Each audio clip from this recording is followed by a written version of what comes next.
Greetings, everyone,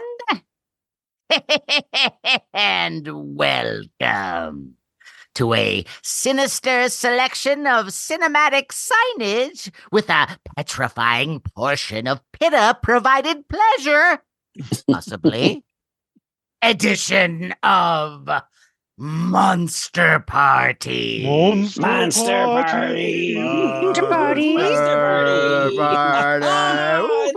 It's up in lights. It's Oh, cinematic. It is. Right. It's up in lights. I like that. Yeah. Double Yes. feature, triple Yeah. feature. Yeah, it's like All night we're- marathon. Yeah, it's like we're plastic letters. Yes. And we're spelling out what is going to happen. And maybe I should do that. But before I do that, let me introduce myself. I am Matt Weinhold. I am Shawn Sheridan. I am Larry STROTHE. And I'm James GONIS. And for this episode, hey, we are doing a sequel. This is a is a Right. topic. We had a topic that we did not too long ago, about a year ago, with a favorite guest. And it was kind of inspired by him. And we had so much fun doing it that we Yes. thought we should do this again. Of course. But we really wanted to do it with someone else. We were just, and we tried everyone. But before I even get into that, I would like to tell you what the topic is. And the topic What is our topic? Yes. If anyone else would like to say that, please jump in. Our topic is the Monster Party Movie Marquee Volume 2. Dun, dun. Monster Party Movie Marquee Volume 2. Monster Party Movie Marquee Volume 2. The sequel. Yes. So listeners, if you recall this, it's like what movies would you love to pair together? Is it a double Yes. feature? And actually, we talked about this briefly. I remember Shawn having a party at his house where he was showing all these Like zombie movies or Planet of the Apes movies. and it was great because I mean we had one on and a second, a third, fourth, fifth, and it would go from it started at like 7 p.m. to all the way like 3 a.m. in the morning. Yeah, it was like a dusk to great. dawn marathon. It was Yeah. so fun, and that kind of was the inspiration for this. What kind of I movies thought would it you was like our to pair guest. together? Well, it's like that. It you was know, but- yes, it was a combination, but it's basically if we had our own revival theater, what horror and sci-fi fantasy films would we put together? It could be theme related, or it could be Right. even just titles, kind of like a fun way to put similar titles together. You know, what would you like to show at your theater? Yeah, and that's what we're going to do. We're going to put movie titles together. They could be 2 movies, maybe 3. They could even be a festival. Yep. But the festival is the one that you're at right now with Monster Party. I'll tell you. Right? Right, That's everybody? right. Okay. And this guest that you were mentioning, this is a guest who knows movies. He does. He Lots does. and He lots does. of movies. And I truly love this guy. Like, he's the best. Our guest for tonight is a monumentally talented comedian, TV host, writer, and filmmaker who's appeared multiple times on The Tonight Show. Yes, even the Ooh. one with Johnny Carson. Maybe you've heard of him. Ooh. Yeah. Yes, he is a longtime friend of mine and of Monster Parties. And he always turns my Larry frown upside down. Please welcome the showbiz powerhouse that is Mark PITTA. Welcome back. I know we've been looking forward to doing this, but I gotta be honest with you. 20 minutes ago, I took a vow of silence. So I am so sorry. But Damn. Whoa. I can't imagine you being silent. Right. As long as I've known you, you can't. no, it you is can't hard. hold it in. But I just want to thank Matt. I don't know if I'm the first guest ever to make his name in the intro. Yes, how do you like Oh. that? See? That was Yes. I don't know. I got a little, excited, a little I don't That's- know, humble and That's the proud love. at the same time. Yeah. It's the love. It's the love. The So, long time love. Yeah, I'm bringing. I've been on a few times enough now Yes. that I wanted to be different this time. Not only am I giving you my double bills, I'm giving you a trivia question with each one. Ooh. Okay. Oh, Okay. it's All right. not. It's not sports related, is it? Well, no, it's a trivia question of the movies. So Oh, okay, that's Oh, good. That's okay. great. No, that's great. Yeah, that That's would great. suck if all of a sudden a random sports question came in there. Well, Mark's a big sports It's like fan, something so- about Willie Mays. That would be ridiculous. Yeah.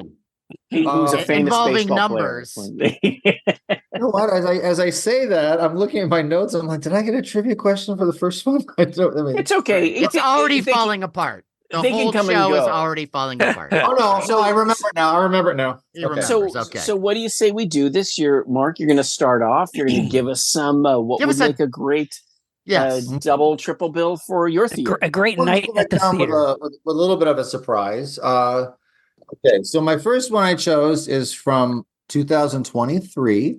Okay. Mhm. Heather Graham, Barbara Crampton, Suitable Flesh, Oh, yeah. Mhm. which actually the H.P. Lovecraft original title was The Thing on the Porch, but then that would sound like a Amazon.com horror film. Also a Is horror that from story. Amazon? I don't know. Why do they put one thing of padding in here? For my china that I got.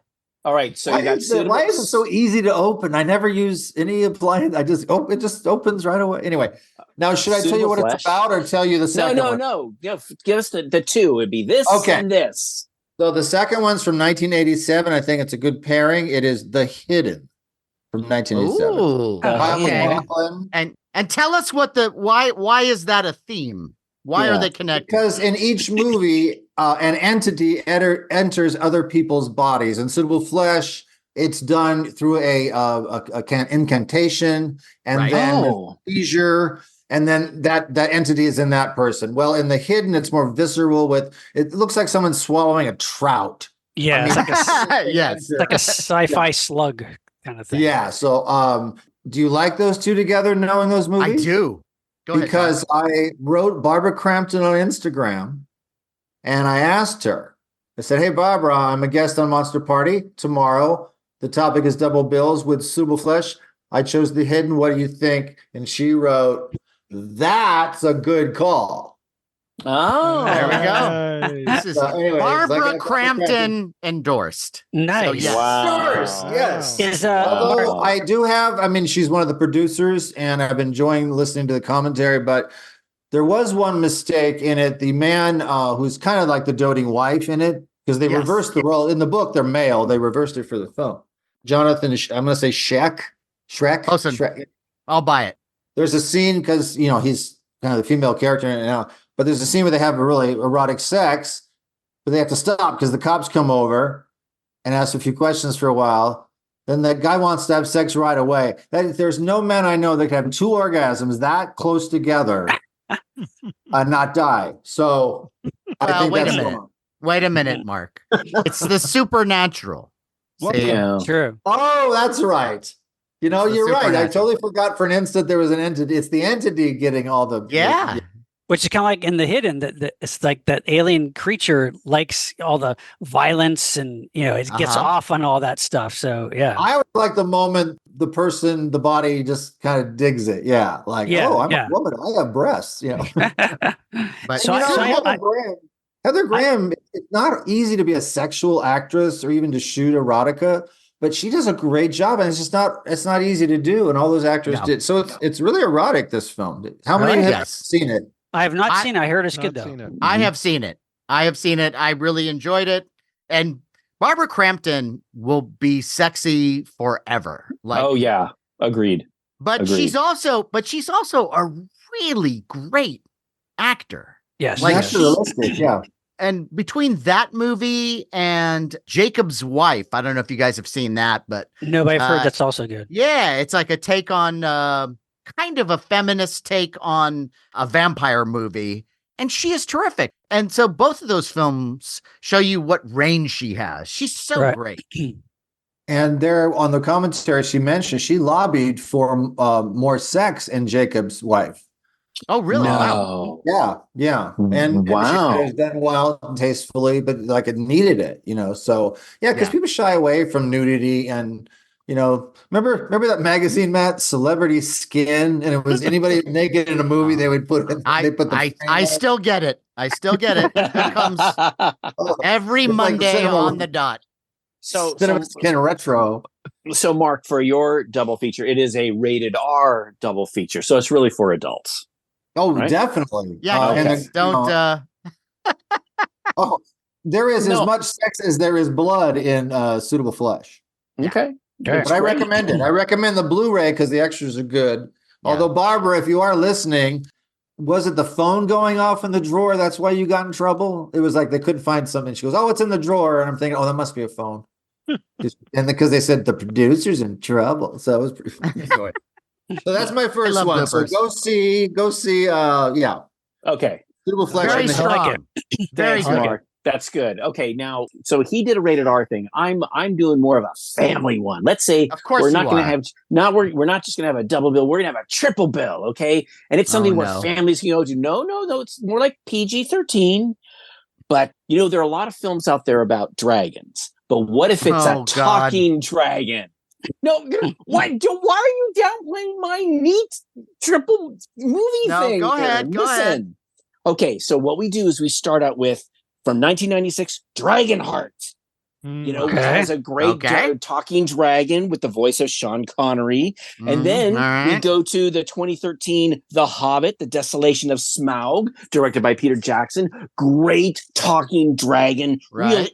And it's cool because the Sean Connery one is kind of a good dragon. This guy's a bad dragon. Yeah, he's voiced by Benedict Cumberbatch, who's just fantastic. And then you end it with showing from Netflix the film Damsel from 2024, starring Millie Bobby Brown, with a female dragon. And it's interesting because she is kind of a bad dragon, but is she really? And she's voiced, the voice is fantastic, and the articulation for her mouth is great.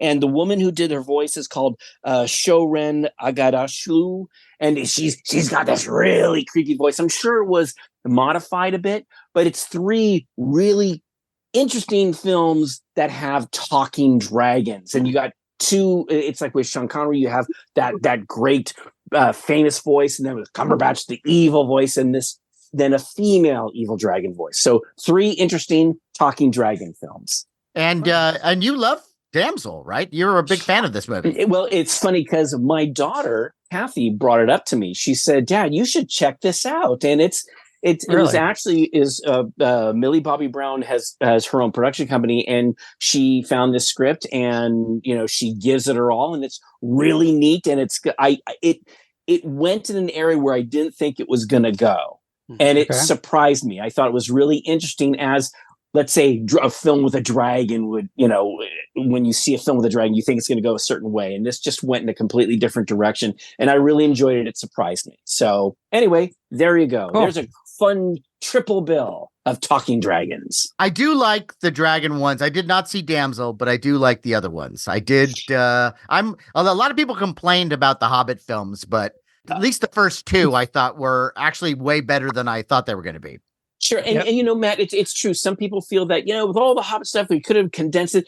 I'm just saying that Smaug, the talking dragon in that film, is just fantastic. I did like that, yeah. And what's really cool is when Peter Jackson was, it wasn't just Cumberbatch in a room doing the voice. He actually put on like one of those motion capture suits and crawled around the set, and they filmed him doing it as he was doing the voice. And I think that was so cool. And just the voice that he has, it's just such an amazing voice. And he's so evil and nasty, and such a great voice for a dragon. What about Pete's Dragon? Wasn't there a Disney remake, like a live action remake?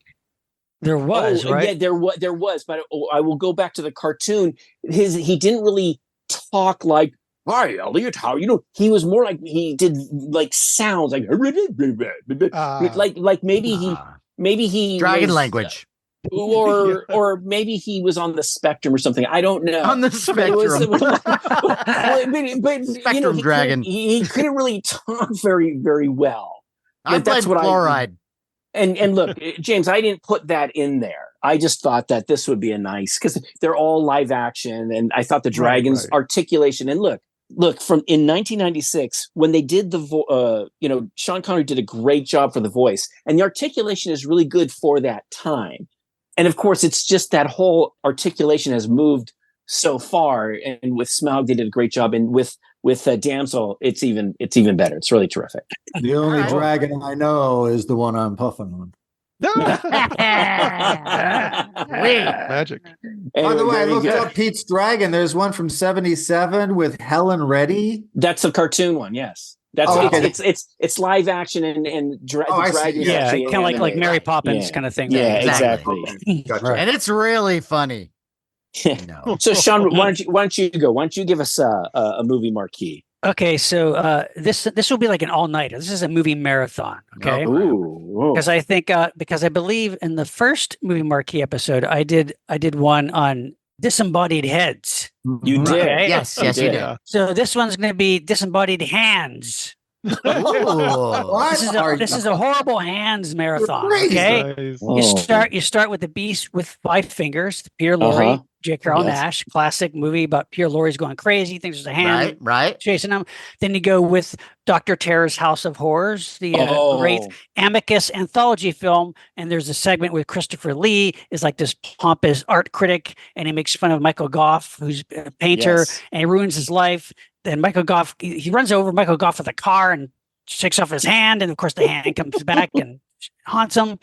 Then you got The Crawling Hand from 1963 about an astronaut whose astronaut's arm is crawling around choking I like people. that one. Yeah. Then you got a ridiculous one from 1981 called Demonoid with Samantha Edgar and Stuart Whitman.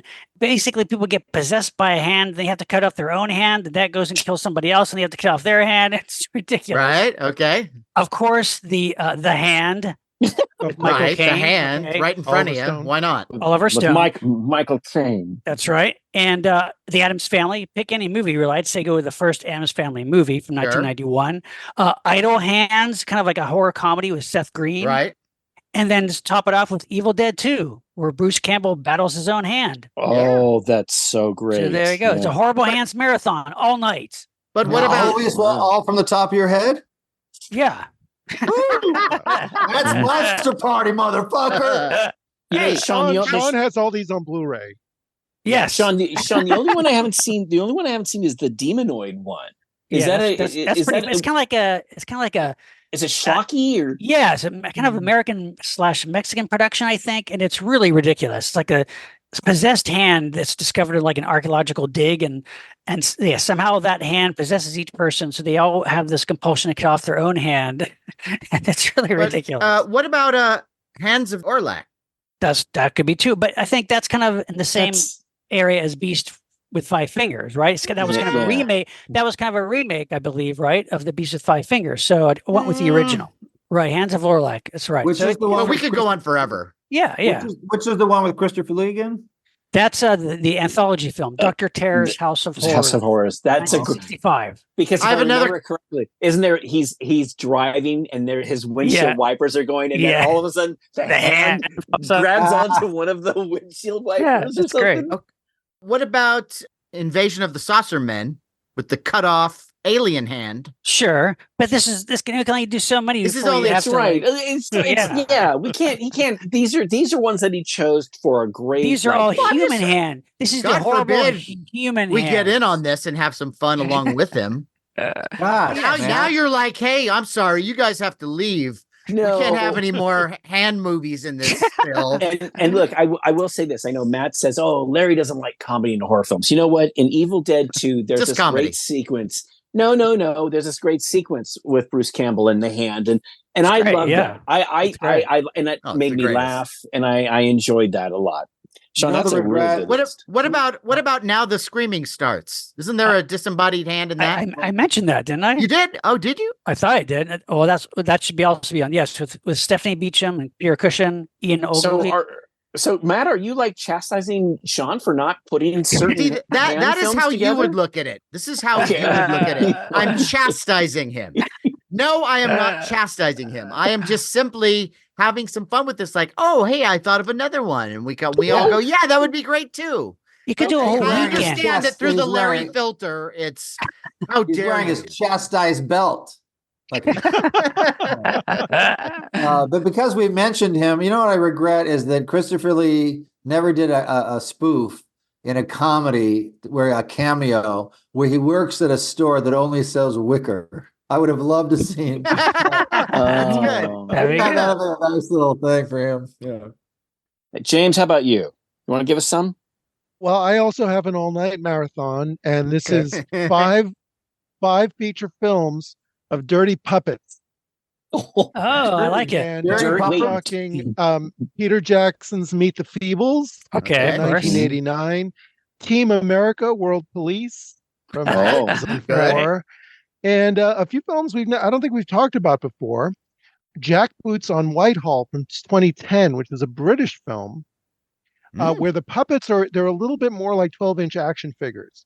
But the idea is that in World War II, it's like an alternate reality where the Germans actually succeed in invading Britain. Oh. And you have all these puppets getting together to fight back. And it's got an amazing voice cast, including Ewan McGregor and Alan Cumming and Stephen Merchant. Wow. Sounds Never heard of good. this. And a movie that's been recently released, at least the last few years, by Vinegar Syndrome, Let My Puppets Come.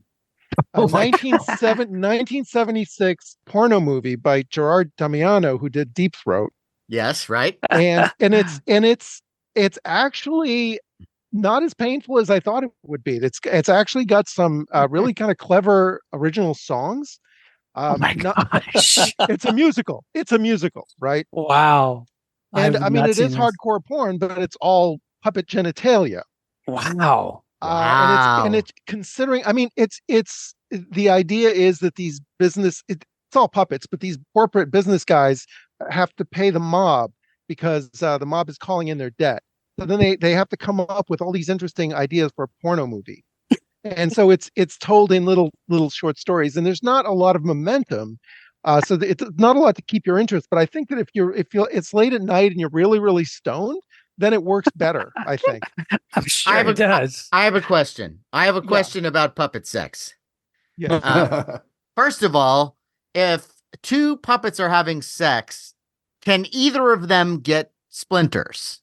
Well, they're And all if like Muppets. They're all like cloth. And Oh, they're soft ones. Oh, okay. they're soft. I knew this one whore of a puppet, and she gave everybody rot. Well, that's what I was trying to think of. What would be the? I know you're trying to do. And like sap comes Root out. rot. And it's like, Right. What's the VD for a puppet? You know, like Exactly. I would think it would be that. You know how like when my mom used to wear these polyester house coats all the time. Mine too. Yeah. I don't know what that was all about, but it was like saying What they called? The muumuus? something. No. Yes, right. And she Yeah, wore them all yeah. the time, and I think it was a way of just saying, "Hey, everybody, close for business. Nothing happening here." She'd wear these things all the time, and she'd wash them, and they'd get these little balls. You know what I'm talking about? Like those little lint balls. Lint balls? balls, like like buzz lint balls. Yeah, and I'm thinking like that would be the VD or chafing. I don't know, however you want to Chafing. put it. I'm thinking Right. too much about this. But there's a whole title sequence where they give the puppets like actors' names, but they're cutesy. It's like Agnes Moorehead, Clitoris Leachman, and My God. Roberto Vassolini. No one would get And, these now. Yeah, really. And the musical score, and this is 1976. The musical score was by Alan Silvestri years Wow. before he did Oh, Back wow. to the Future and the Avengers and all these MCU Wow. movies. And then finally, the last one Okay. is another movie I don't think we talked about much before, which is The Happy Time Murders from 2018. Yeah, I Oh, was thinking. I've never seen that one, but that's Melissa McCarthy. Yeah, Melissa McCarthy. It's actually way better than anything. That movie bombed and it's been blasted online. Yes, It's got like yeah. 0 Rotten Tomatoes. I laughed a lot, and there were times when I laughed so hard I almost cried. And this was directed by Brian Henson, Jim Henson's son. Right. It's something that they were calling Henson Alternative, where they were going to start doing all this adult stuff. But I think because Happy Time didn't succeed, they never really moved forward on it. But I may be alone in the world on this, but I actually really enjoyed it, and I do recommend it. Happy Time I'm Murders. curious. Where do you find it? Where do you find a movie like that? Oh, it's probably you can rent it on streaming. I'm sure. Yeah. Yeah. Oh, okay. Yeah. And James, I'm sorry, that Jack Boots, what was that one called again? It's called Jack Boots on Whitehall. It's from 2010, and they have some fun. They do like puppet Goebbels and Goering, and it's a little bit like Spitting Image, the British show where they had the Yes, puppets. yes. And it's hit and miss. It's probably not as successful as the other movies I mentioned, but it's still worth a look. And that one is free on streaming currently. So check that out. Okay. Cool. Wow, That's cool. I like haven't that. seen. I haven't seen. I don't want to the go. last I don't want to three go of those. backwards, but it sparked the memory that I was listening to your ventriloquist dummy or dummy episode. Right. Yeah. I'm a little shocked. Matt Weinhold did not know the Tales from the Crypt with Don Rickles and Bobcat Goldthwait, where Rickles is a ventriloquist, and you think he's really good because it's actually his brother. His hand is his brother's face. Yeah. That one is just off. Oh yeah, I think I remember I hearing have about seen that that one. Yeah. It was a We really could do a whole nother episode. I know, I it was just love that. dolls, and it was Yeah. Oh, it was dolls. That's right. we Yeah. included ventriloquist dummies. Yeah. in Yes, that. we Yeah. did. Yeah. Yes. Okay, I Cool. just thought. Well, I was James, hoping you- All right. Anyone But else James, want to that's- shame me? Go ahead. No, I was just saying, James, that's a great all-nighter. I like That's a that, great yeah. batch It of is. 5. I I'm like it. still thinking of the correct puppet VD right now. I mean, now that's in my head. Well, I'm sure you'll come up with it by the end of the show. Yes. So, we will. Matt, I can All tell right, you Matt. can't wait. no, I can wait. So, All right. Go ahead. All right. Well, here you go. So for my first one, it's going to be a little out of left field. Okay. It might be even a thinker, but I want you to think about what the connection is. Okay. Okay. So it's 1977's Capricorn 1 Mhm. Okay. with The Shining. Oh. I think yes. I got it. Yeah. Yeah. Yeah. You guys got it? Yep. Yes. I That's think cool. I like I that. do. Mark Yeah. Pitta? Does it have to do with a sweater? No. Well, kind of. Well, I'm saying that so I don't give it away. Yes, because this would involve, now you could almost make it a triple feature by including the documentary Room 237. Oh, now I know. Oh, yeah. Okay. Yeah. Yes. Now I know. So Mhm. here you've got two movies that one is absolutely about a fake planet landing. Lunar landing. Yeah. Not a lunar one. It's I Mars. mean, yeah, but it's a Mars. But yeah. yeah. And then the other one, which is, we all know it as a classic from Stephen King and Stanley Kubrick. But yet, according to the documentary Room 237, it's this shrouded confession from Stanley Kubrick that he helped fake the moon landing. And supposedly throughout The Shining, there are all these little, hints and giveaways that are referencing the moon landing. Which, by the way, that documentary is so good. I keep going back to that. Whenever it's on, it's one of those things that I have when to the guy pick puts it the up. phone down and he's yelling at his kids and they just keep it going. Oh my God. That was Yeah. Here are some of the hints, let's just say, that are in The Shining. And he says that, first of all, the number 237 is supposed to refer to the distance between the Earth to the moon. How do you like that? Wow. Right. And in the book, it was room 217. So why did Kubrick change it to 237? Right. Yeah. And that the carpet pattern resembles the Apollo launching pad. Wow. And there's By the way, more of them. 217 that's how many times I've been on the show. I can't wait for 218. But yeah, so that's a good idea, though. I like that. I think that would be interesting, and it'd be one of those ones where you just like put it up on the marquee and just wait to see if people at some point come out and go, "Oh, I get it. I get what you were doing." Because even if you just put those two movies together, they're both great. Right. Like it's still a good night at the movies. But, Yeah, you have to question why the kid is wearing such a retro sweater with Apollo 11. Yeah. You're like, who would wear Yes. that? Like 10 years after the actual, I think, that's just, why would he wear that? But James, you're our Stephen King expert. It's just a bunch of hooey, isn't it? The documentary is just a lot of The sweater coincidence is pretty compelling, but I love that documentary too, because I may not agree with any of the theories. I just love the fact that these people are so invested in them, Yeah. And they're interesting. They're just amusing, and They interesting. show they're the passionate. Yeah. When Well, they show the movie first, backwards and the forwards at the same time. There's some Yeah. Way too great much time on your hands. Yeah. collisions that are fantastic. but I mean, look, first of all, never underestimate coincidence. But I always wonder if maybe this rumor started going around and maybe as a little gag for Kubrick, he threw those things in there. Very, yeah, Mhm. that's what I'm thinking too. Very possible. Yeah. I don't know. Y- But I'm yeah. pretty sure we went to the moon. I'm just I'm saying. pretty. Yeah. Yeah. Yeah. That's the Kubrick guy from New Jersey, because that's where he's from. So Right. I always Yeah, forget right. he's a New York. I always forget he's a New Yorker. I don't know why. I think he's always know. lived in London. I guess because he did. Yeah, for a you while. think of that. Yeah, sure. Yeah. That's good. Well, though. I Matt- like that, man. Matt, There that you is go. a cool. That's a really, and I like the order that you have them. Yeah, too. Right. yeah. Yes. That- Yeah. that's the way you would show them. Because Yeah. then when you get to, you go, Yeah, yeah. yeah. That's cool. And Nice one, especially Matt. if you didn't have it on the marquee and you just played them, Yeah. and then the next one is The Shining, and so you have a lot of people scratching their head going, "What?" And then Yeah, I like it. Nice one, Matt. All right, Nice. Mark, There we're you back to you now. Give us Okay, I'm another gonna one. go with something I watched last night. A hard movie to find, so I watched it on YouTube. The quality was okay. It didn't distract me enough to not like the movie. I'm going with 1972. Not even sure if you know what this movie is. The Other. Oh, hell yeah. Oh, sure. Oh, yeah. Yes. Oh, Hey, yes. you don't have to jump on me like that. This is Monster Party, for God's sake. You No, think no, we we- with we haven't seen the other? I have it on my list. Keep going. Keep Oh going. no. Should I do another one then? No. no. I'm just curious what your other. What, Yeah. what With your other 2000 films are with the other. 2022. Good Night, Mommy. Ah, Oh, that's so funny. Is that a good one?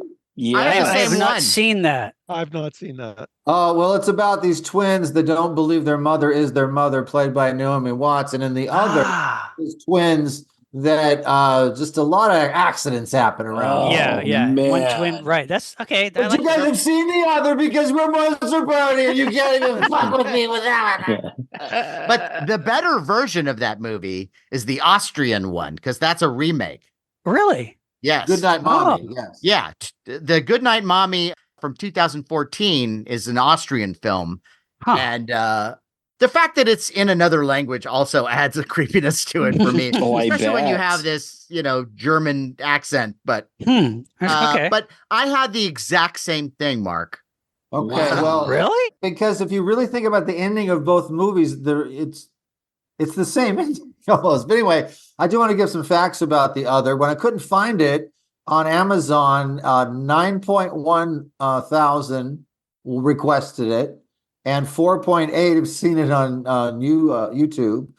There's something in there for James Gonis. The score is by Jerry Goldsmith. Goldsmith, great That's right. That's right. Yeah. Yeah. And the director is Robert Mulligan, who we know from To Kill a Mockingbird. But the other was right after Summer of 42, and just what a different film to pick. Vibe, yeah.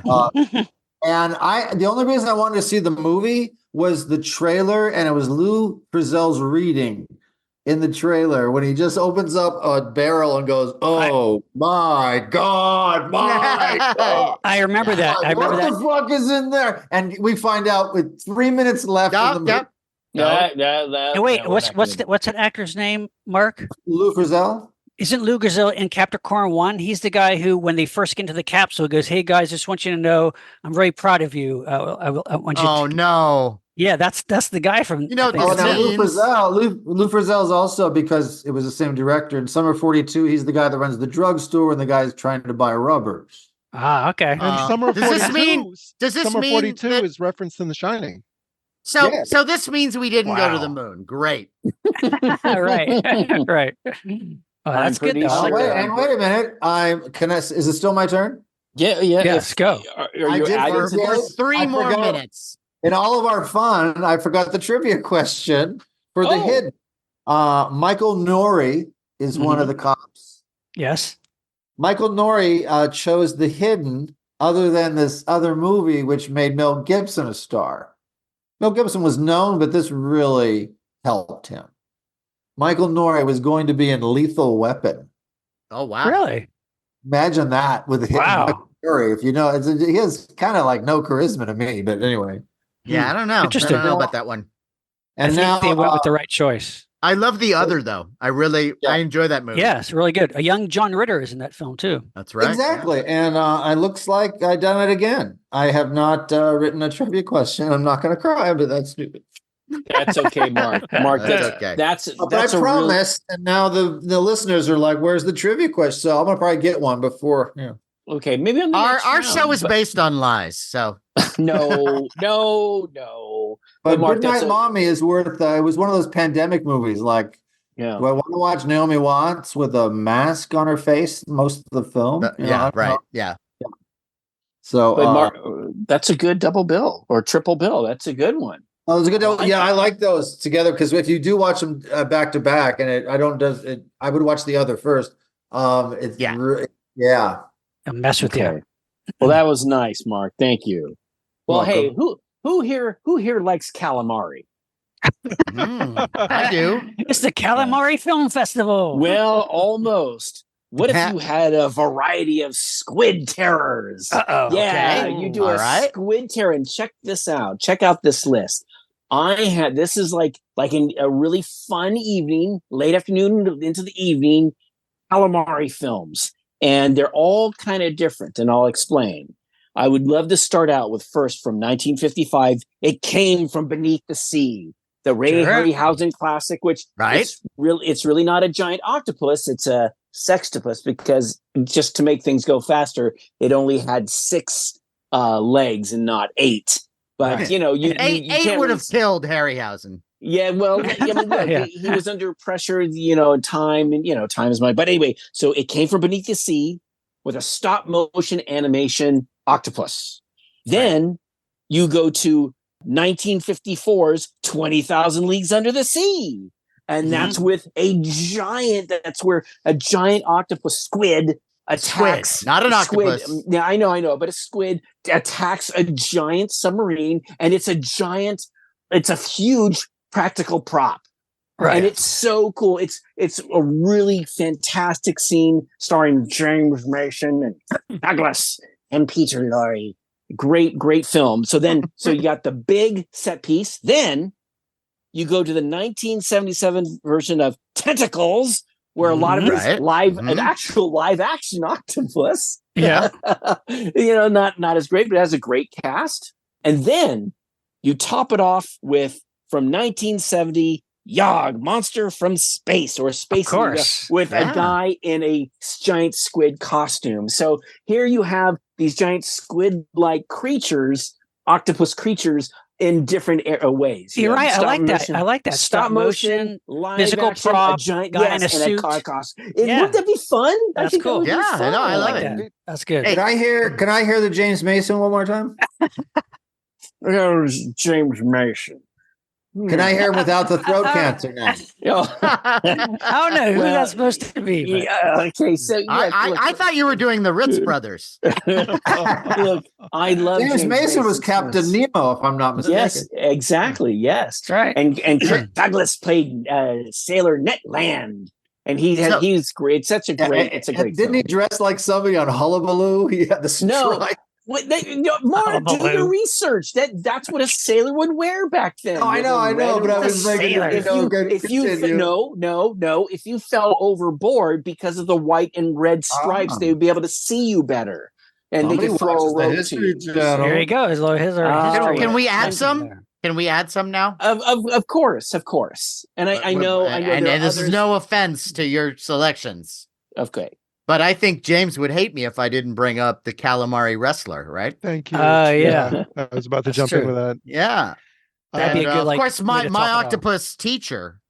At the end of all this horror, you get an uplifting octopus story. Like it. Anyway, so I thought that would be a fun one. So, but I of love course, it.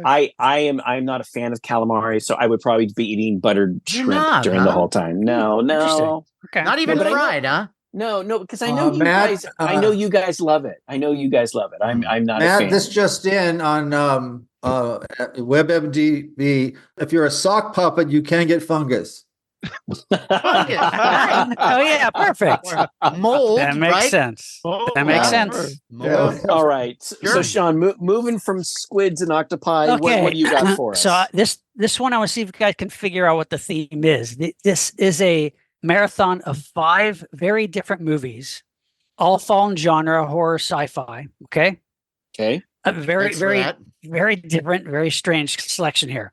The first is a terrible horror comedy from 1987 called Ghost Fever with Sherman Hemsley. Okay. Oh, wow. The second one is a fairly big budget, I think, American and Japanese co-production from 1990 called Solar Crisis with Charlton Heston, Tim Matheson, Peter Boyle. Okay. Okay. Oh my gosh. The third one is a pretty lame 1994 TV movie called The Birds 2: Land's End. Yeah, Land's End, directed With, by James- Alan Smithy. Well, there you go. And then the fourth one is Hellraiser 4: Bloodline. Mhm. Fourth in the Hellraiser films, and the final one is the extended TV version of Dune, David Lynch's Dune. Oh my So gosh. what's the connection here? I have no Mark just idea. said it actually. What is I'm it? so sorry. It's an Alan Smithy movie marathon. Oh, I'm so Smithy. sorry. It's the only one I knew he did. All these films, which are all these horror sci-fi films, have the director's credit of Alan Smithy on them for whatever reason. The Hellraiser movie was originally directed by Kevin Yeager, the effects guy, but they went through lots of different problems and he wanted his name off of it. The Birds 2 was directed by Richard Rosenthal. Solar Crisis was directed by Richard Serafian. And the Dune version on television, Lynch took his name off because they changed it all around, added other stuff. So all these films, and Ghost Fever, I guess, just sucked. So the director had his name taken off of that. That was Lee Madden. So all these movies had various issues, and for whatever reason, the director had his name removed. So it's What was the year? Wow. The Charlton Heston one? What year was that that? was Solar Crisis, 1990. Kind of a Gosh, dud of a movie. I think I saw it. It's just kind of boring. Guess like there's a spaceship trying to send a bomb into the sun to explode it or something. I always look Pretty what came before and what came after, and there was a lot of crap he did. Yeah. So Treasure of course, Island, of course there's a lot of the little kidnappers, almost an angel. Wow, he just did a lot of shit. And when did he come back? He did Wayne's World 2. I mean, then Tombstone, he had a cameo. His career actually failed at the end there. Oh well.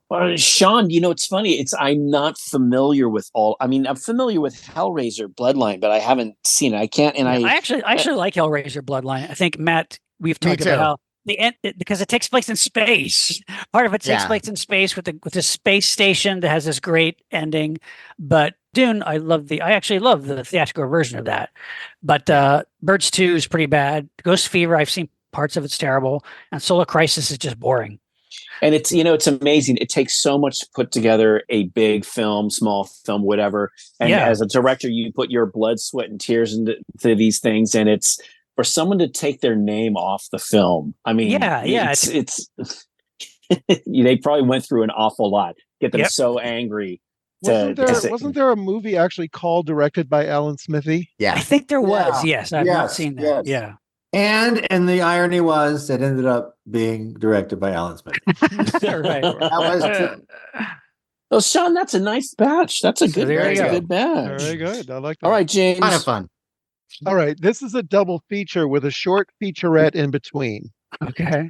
First film is Fantastic Voyage from 1966. Right. Where humans get miniaturized and injected into a human body and travel through the body.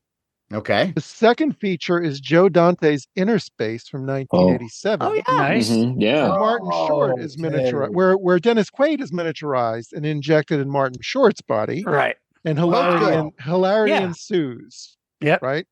Yes. I like them both. Yeah, me too. Me too. And the short featurette I would put in between them is the last sequence in Woody Allen's Everything You Always Want to Know About Sex from 1972 called What Happens During Ejaculation. Yeah. Where it's a similar theme, and you have Woody Allen playing a sperm as if it's this big operation where there's this goal that has to be reached. And he's talking to his fellow sperm, played by Robert Walden from Blue Sunshine and Capricorn One. Actually, That's right. And the guys in the control room are Burt Reynolds and Tony Randall. That's right. And it's brilliant. It's a great way to end that movie. And my only objection to it is that one of the greatest lines is that, they're in the body of this guy who's out on a date. And she tells they don't know if it's going to end in sex, and then she tells them that she's an NYU grad, and then Tony Randall's like, "Oh yeah, we're going to get there." And I was an NYU grad, and I'm thinking, wait a minute. Somehow I don't know how accurate that is, but you went to the wrong parties. My favorite is the next line where Burt Reynolds goes, "We're going to ball it right there in the car." Right. So that would be that's a good little, one. Yeah, great. There you go, James. That's a good one. Yeah, I like that. Hello, James. I was talking to Rosie Shaw, who you've met, Bob's widow, and we could not come up with anything for Fantastic Voyage, so I can't wait to tell her this one. That's a great one. Nice. Yeah, we didn't know that. There was that. I'm sorry, but I thought we had to use horror sci-fi for both of them. So, but well, they're both sci-fi. They are. They are. But okay, good. Inner Space is sci-fi, right? Totally. Okay. Yeah. But James, great job. Wait a minute. I mean, also, comedy. You use comedy. Okay, good. But comedy sci-fi. Yeah. Yes. Well, yeah. Everything you always wanted about sex also has that horror spoof with John Carradine. That's right. Yeah, which is great. So because we're on the topic, and I was going to bring it up later, do you consider afterlife movies fantasies? What category do you put that in? Is that science fiction? Usually fantasy. Fantasy. It depends, though, unless there's like a horror. action approach to it, But okay. I think mine's going to. Okay. Well, I would also, if you were going to add a cartoon to your show, sure. How about throwing in an episode of the Filmation Fantastic Voyage? Oh yeah, cartoon. That's a good cartoon, actually, too. That's cool. And wasn't there a segment on the Banana Splits that also had like a family that would shrink down? Right? Wow. I'm not sure. I can't remember what they were, the Micro Adventures or something like that, but it was this family that would shrink down and they would fight spiders and all that fun stuff. Would they go in people's bodies though? Well, okay, wait a minute. There's an episode of Ultra 7 where Ultra 7 fights a monster that is inside someone's body. So he shrinks down, flies into the nose of the person, and wrestles and fights this monster that is inside the person's body. Wow. That's along those lines, you could do Endgame, Avengers Endgame with Ant-Man. Yes. Oh yeah. Well, it could do Honey, I Shrunk the Kids. And Honey, I Shrunk the Kids. But Matt, I would love to see that episode. Oh, it's great. The set that they're on, it's like you're inside of the nose. Yes, right? it's very Fantastic Voyage-esque. Nice. With all the hanging stuff and Matt, you'll love it. We'll watch that. When we get together again. When Rose and I were talking about this, am I wrong? Didn't they try to do a remake or shot it and never released it? Of what? Fantastic Voyage. Yeah. No, I mean, Inner Space is the only thing that came close to being like another Fantastic Voyage. No, I'm actually surprised they haven't tried to remake that movie. I mean, that movie though still holds up beautifully. The effects. I will say this: Disney did do a ride simulator film called Into the Body, I believe it was called. But it was at Disney World at Epcot. And I remember because at the time I was working for a special effects studio that we did those ride simulator films, and I had to go check the film out. And there was this, you're sitting in this thing saying, "Oh, look at the giant splinter that's coming," and it just wasn't as dynamic or as cool as something as simple as Fantastic Voyage. But it was still coming. Or the Inner Space original Monsanto ride at Disneyland, which it's not inside someone's body, but I thought that really was great for as simplistic as it was for the time. No, Yes. that ride was great because my feet were always tired and there was never a line and it was nice and long and I could just sit and relax for 20 minutes. Yeah. And if we could just go off topic for a little bit, for listeners who don't know, this wasn't one of the rides they built, I guess, in the 60s, right, Matt? Right. Yeah. What happened was they got rid of it and put in the Captain EO thing. But that was one of my favorite rides because what was cool was you got into these little pods, very similar to the Haunted Mansion type thing. And what was cool is you would go into this giant, it looked like a laser thing. And then you could see up at the top, it's like, oh, it's shrinking you down because you would see little miniature versions of your pod that were little figures, you know. And I tell you, as a kid, I believed that was actually happening. Me too. And gosh, I would have loved to have had one of those. Pods, I know they've been auctioned off, but really, But what's really neat is you go through these rooms, they had all these different lights and things to imply that you're but you're like in a microscope kind of thing. And it would end like you'd look up and you'd see a giant eyeball looking at you. Do you remember that, man? That's right. Yeah. And it was very realistic. It was realistic, and I always remember it was very cool in that building. It was, in other words, if it was hot outside, you sat sitting down, you saw cool stuff. It was air conditioned. Matt, I love that ride. It was one of my favorite rides, and if you want to see a 3D version of that, if you get some of the older Viewmaster reels, there are a couple little shots, at least one, of that ride, and you get to see in 3D what that whole thing looked like. And I thought Star Tours was what replaced it. Captain EO was like a show. Didn't I say? You said Captain EO. Be that as it may, it was replaced by. It was, it got replaced. Yeah. And it's and I understand. Look, Disney has this attitude, like, we're always updating, we're always changing things, and I understand for the kids of the day, it's like nostalgia, it's cornball. Yeah, I know, but I love it. I love that ride, guys. I miss it. Yeah, me too. I just looked it up. So I'm 8 years old when Fantastic Voyage comes out, and this is my impression of my mother. When all the men, Stephen Boyd, they're all taking the algae off Raquel Welch's breast. This is my mother. That's it. She's always, I just realized, I'm 8. I'm not getting that yet. I'm not understanding that yet. Yeah, I was concerned for her at that age. So was I. I was worried because I thought she was being strangled, and that was scary to me. It was, yes. It was an effective scene. I did not. I was not thinking sexual at all. She was in danger. I was not. Unfortunately, no. Okay. Well, he's the only one on that ship, and that's why Donald Pleasance lost his hair. Oh, wait! But before we move on, Sean, give us the impression. Come on, Sean. Get it off! Get it off! Get it off! No, it's something like that. I can't move my hands. I can't move my hands. Nice. Why is that so great? Very good. That's wonderful. Move my hands.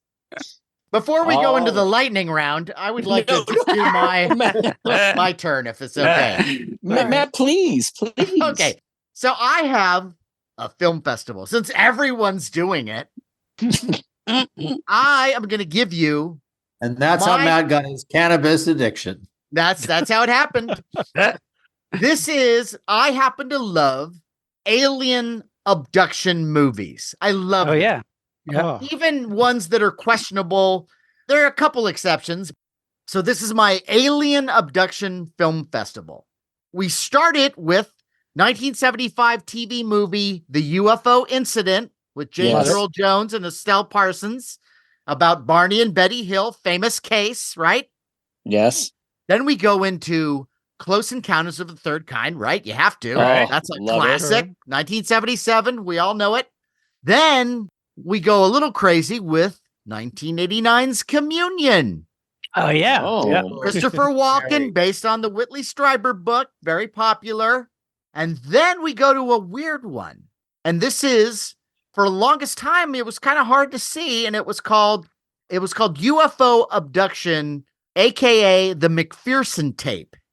Oh, yes. And this was kind of like one of the first found footage movies. 1989. There's two versions of it. And Yes, the 1989 version, it's a birthday party, and the birthday party gets harassed by extraterrestrials.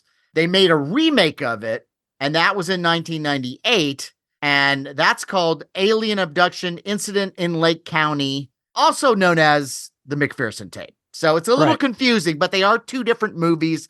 And the second one happens on Thanksgiving, but they're both pretty fun. I kind of like the earlier one just because it's brash and raw, and I gave it a lot of credit for what it was trying to do. Next, I would go to Altered 2006, which is a movie directed by Eduardo Sanchez of the Blair Witch Project. No, I've not seen this. And that one's fun because it's an inversion of the alien abduction formula.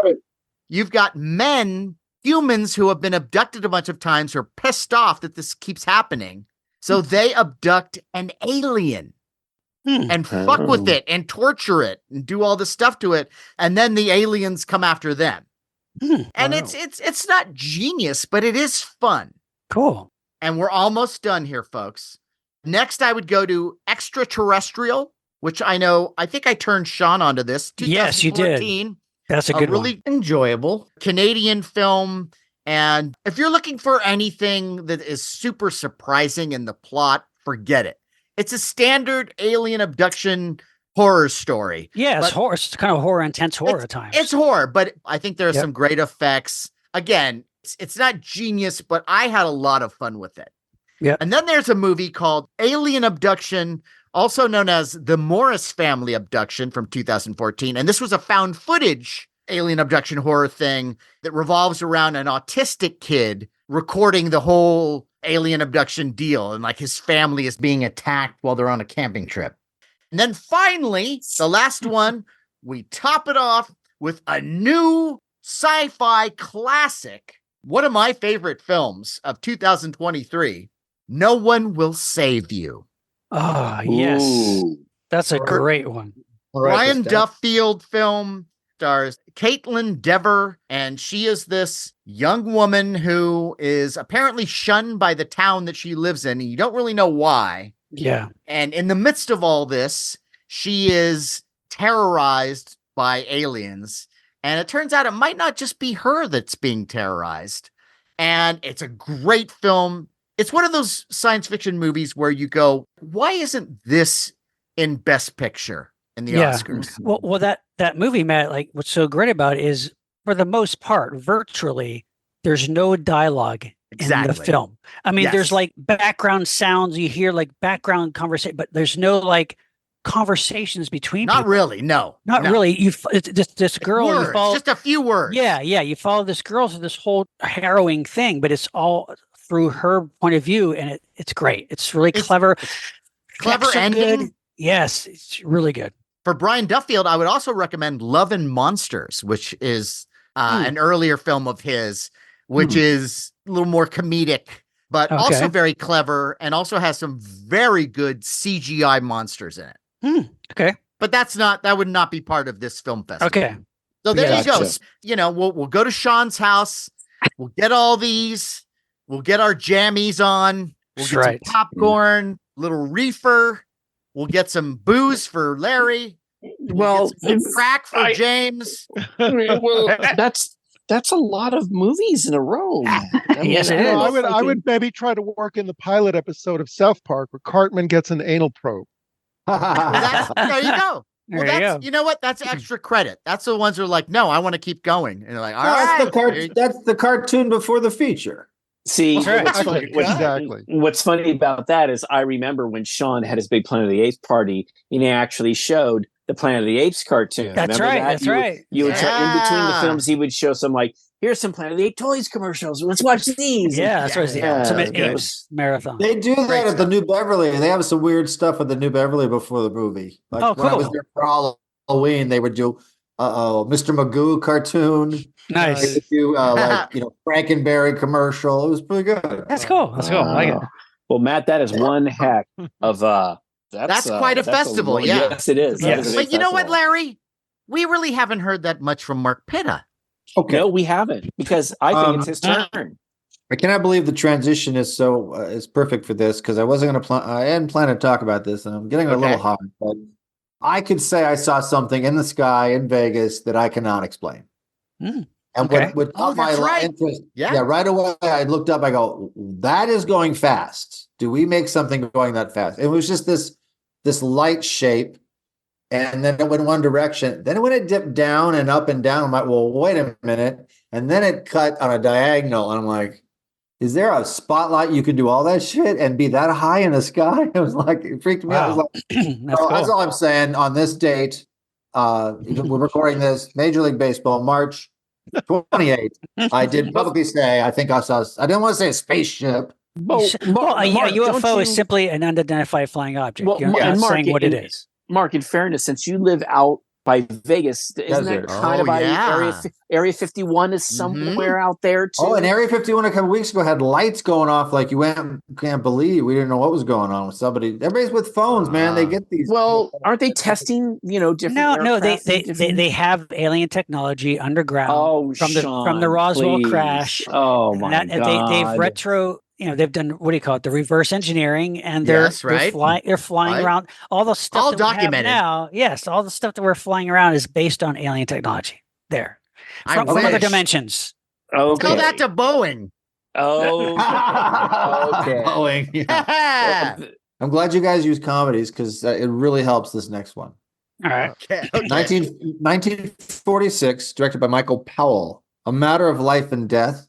Put that with Defending Your Life, Albert Brooks. Oh. Both movies, they have to make a case for themselves. One to stay alive, one to go back. One is a celestial court, the David Niven, and the lawyers are like, these actors are grisly actors. But anyway, and of course, Defending Your Life, he has to go back if he failed the first time, and then he's trying to make his case. So both have that in it. Nice. Yeah, I love Defending Your Life, and I've never seen the other one. So Neither have I. The other one was right after World War II ended, and they took the word death out. So it's called Stairway to Heaven. Oh. No, and then they remade it, yes. right? Yes. No, that's Heaven Can Wait. I'm sorry. Right. It's Kim Hunter and David Niven. Wow. Yes. Okay. Yes. That was a neat film. Yeah, he cheats death, and now he has to go. Here's why I did, and you guys blew it, and I'm going to go back because I'm in love with Kim Hunter. So that's right. Yeah, you could actually throw Heaven Can Wait in there too. Really, might kind of fit in there too. You could be. You could also. No, I say no because he doesn't go to court in Heaven Can Wait. That's true. Right. These guys have. Oh, it's the courtroom. They have representation in this. God. Okay. All right. No, that's it. Rip Torn says. He's trying to say he did one thing that was good. He goes, "Where was that?" He goes, "Big Bear, Big Bear." Well, just saying like that was he's such a good guy, First lawyer. So here's my trivia question: in Defending Your Life, yes, Albert Brooks, he dies in a car accident. He's waiting to buy this car, and the car dealer's on the phone with somebody. Who is the person on the phone? I have no idea. I'm going to guess. Is it Super Dave? It's Albert Brooks. Oh, doing a voice. He goes, he's trying to see if the leather smell is a real smell. Like, does it smell like leather? He's doing an accent. I go, wait, that's so anyway. Great question. Wow. It's like now you know. So now let me take account again. So you have seen Stairway to Heaven? No, I have. I've not. Yes, it's been a while. I've seen that, but I've not seen Defending Your Life. Very good film. It's great. No. Oh, dude. I mean, I love real life. I love real life. Defending Your Life is a classic. Okay, I gotta see that. Yeah, it's probably the most commercial film Albert truly, Brooks ever and made. it's thought provoking, and Meryl Streep is in it. Okay, it's genuinely touching. Very touching, and you relate to it. And I've always wanted to write an afterlife movie. By the way, there's a Japanese film called Afterlife. That is a really interesting take on afterlife. I always wonder what the device will be to get him to heaven. Well, in this movie, you have to go do an intake, to make sure where you're going to go. But then you realize, wait, who are these people doing the intake? These are when people don't want to know what's out there. Like I don't want to know if there's a heaven or hell. I just want to stay. So they have this fucking horrible job, but they'd rather have the horrible job than find out if there's a heaven or hell. So anyway, that was mine and my trivia question. All right. Very nice. Cool. There's a prize, so don't worry. I'm giving this away. All There's right. no chain. No chain. The Eye of the Beholder rubber mask there. Very nice. This is Wow. the Twilight Zone mask from Love Eye it. of the Beholder. Isn't that great? Beautiful. William That is Tuttle, great. right? Designed it. Yeah. Yeah, it's awesome. Yeah. Nice. Well, Mark, that's a nice batch. That's a nice All right. batch Yeah, there. those are two good. I think because of the courtroom thing, it connects Yeah. them. Yes. Okay. All right. So now, I mean, you mentioned Kim Hunter, very sexy. Well, what do you say we kind of shift to some rated R, sexy, femme fatale films? Yeah. Wow. Yeah. This is a late night triple feature thing with some sexy femme fatales. So how about this? You start off with, from 1992, Basic Instinct, directed by All right. Paul Verhoeven, with Michael Douglas and Sharon Stone. Very famous. That basically made Sharon Stone, that film. Yeah. Yes, it did. Then you go to 2014's Gone Girl, directed by David Fincher, starring Rosamund Pike and as the amazing Amy.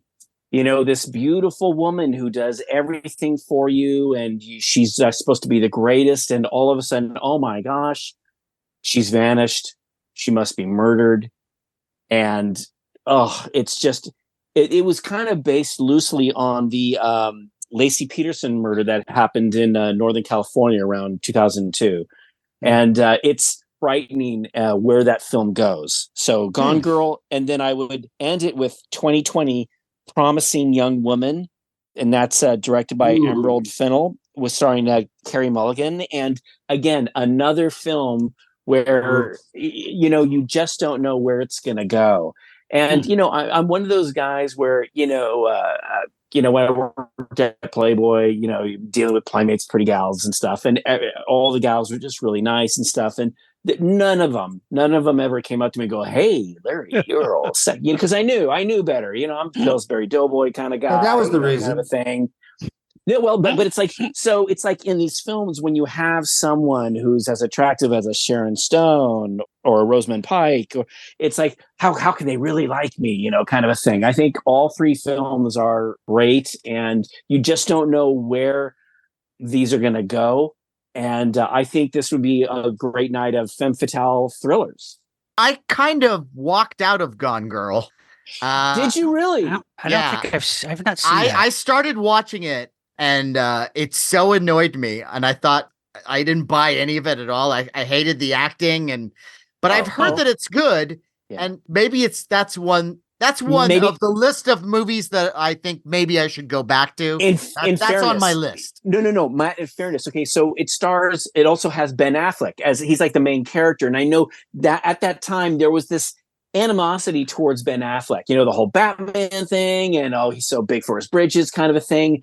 I would give it another shot, because where it goes and where you get to the end and stuff, it's really upsetting. I'll give it a try. And then with Promising Young Woman, again, there's this woman who, she's very sharp, she's very articulate, and she feels that she is maybe somehow responsible for a friend of hers committing suicide, and how she goes about finding these people and these kind of fraternity guys and stuff, and where this film goes. It just totally surprised me. And anyway, I thought all three films were really good. And Basic Instinct, I mean, come on. I mean, Sharon Stone, when you first see her she's just stunning in that film. So anyway, I thought that would be a good adult triple film femme fatale. Promising Young Woman does not make you feel good at these.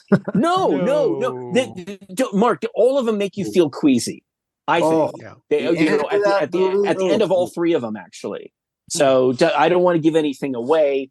And so I would say how realistic it looked. That's all. The only thing with I have not seen Promising Young Woman, but I did see Saltburn, which I thoroughly hated. Beyond, like, I can't even think of a movie that pissed me off as much as that Really? movie. Why? In recent What was memory. when was the trigger for you, Matt? Because when you dance naked, do you have the okay? Talk about not buying any of it. And first of all, not buying this guy's charm, because it's about this guy that is able to get in with this rich family, and then he's this influence that fucks everything up. Well, you don't buy for 1 second this guy's charm or sex appeal or anything. He's just a little creepy weirdo. And he's allowed to get away with stuff. You're like, nope, that wouldn't happen. Nope, that wouldn't happen either. Wow. And it's just, and I think it's one of those films that's just there to shock you. Like, I like to be shocked, and I like exploitation, but this was just masquerading exploitation as art. And I so hate it. But I know that, Promising Young Woman, like, didn't that win an Oscar or something? It was nominated. It's But, nominated. I saw Promising Young Woman too, and I got to say that Emerald Fennell accomplished what she wanted to accomplish. It was successful. It rubbed me the wrong way in a way, and by the time Saltburn came out, based on just what I saw of it, I avoided it because it's like, I'm not going to like this movie. I already know. Dodged a bullet. So I'm out as far as Emerald Fennell goes. But Well, And I normally like that kind of stuff too. Like, Well, I like something that's a little edgy, but this was just so obvious. And again, the lead guy, whose name escapes me, I know he's supposed to be this guy who's so charming. Alan Smithy. His name is Alan Smithy. Alan Smithy. And you know what? In my book, yes, he is. Well, Yeah. I just figured, you guys know me. I thought I'd be a little racy, give you guys something a little yeah, different. there you go. So Yeah. anyway, I would You put shocked in me. there. I would put in maybe Betty Blue. I like that movie. That's a good movie. And watch the long version. That's some great moments in that, but just this on sight unseen is one of the disturbing and weird though too. It's yeah. Then you go like it starts with, oh, I've had girlfriends like that, and then oh, wait a minute, this one's bad. well, also the Last Seduction with Linda Fiorentino.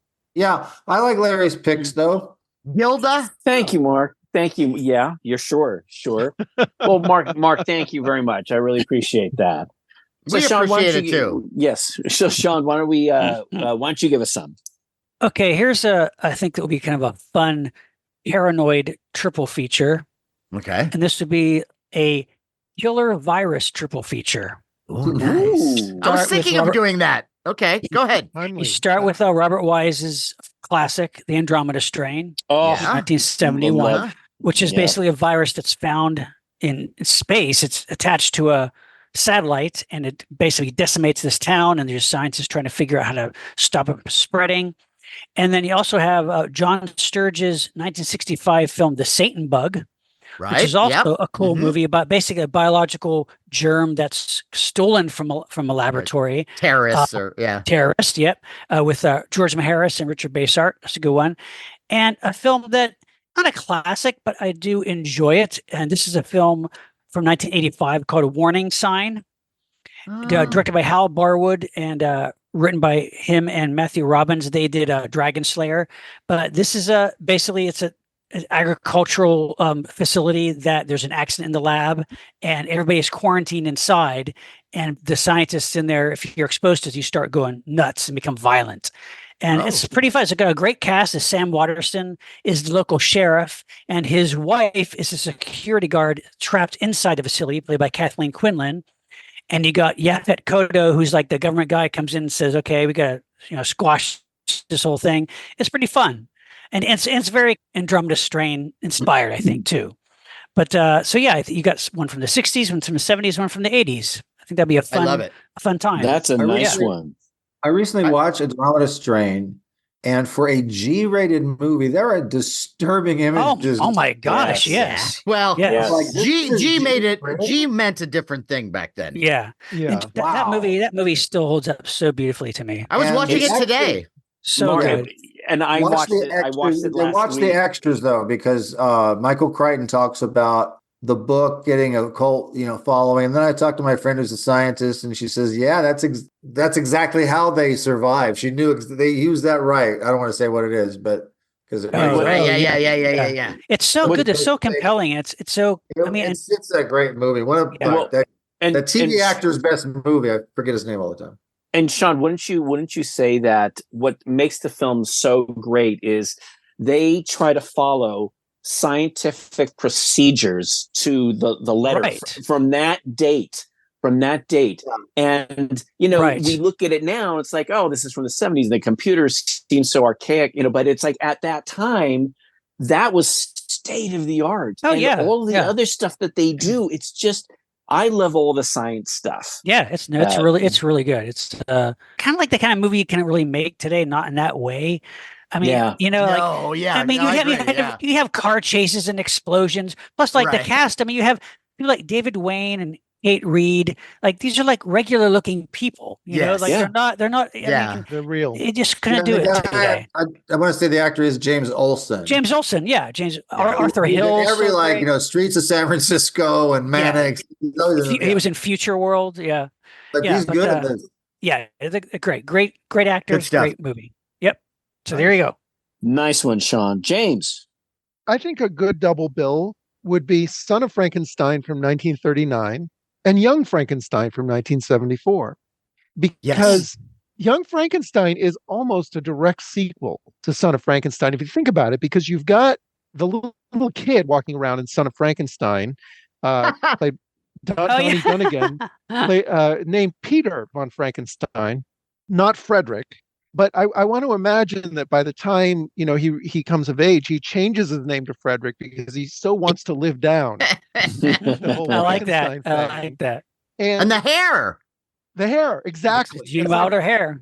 And there are a lot of parallels. I think Young Frankenstein draws more on Son of Frankenstein than any of the other classic Frankenstein movies, with the exception maybe of all the creation scenes. Because Yeah, and a little bit of Right. Ghost of Frankenstein in there too, I think. a little maybe. bit, yeah. Yeah. But you've got Igor introduced in Son of Frankenstein, and then Igor turns up That's in Young true. Frankenstein. You've got Kenneth Mars, Inspector Kent, Mhm. based on the Lionel Atwill from Right. Son of Frankenstein. Now, also, I should mention, and this isn't anything new. People have talked about this, for decades, but Pluto TV now has a Universal Monsters channel. Yeah. And I had Son of Frankenstein on without the sound. And it's high definition, and that movie is absolutely freaking gorgeous to look at. It is. Oh, And it's got these expressionistic sets. And it was it was directed by Roland V. Lee, and it is stunning. I mean, Bride of Frankenstein gets a ton of credit, which it deserves, because it's got all this humor and charm that Son of Frankenstein doesn't really have. But man, Son of Frankenstein makes up for it in style, because that movie's amazing looking.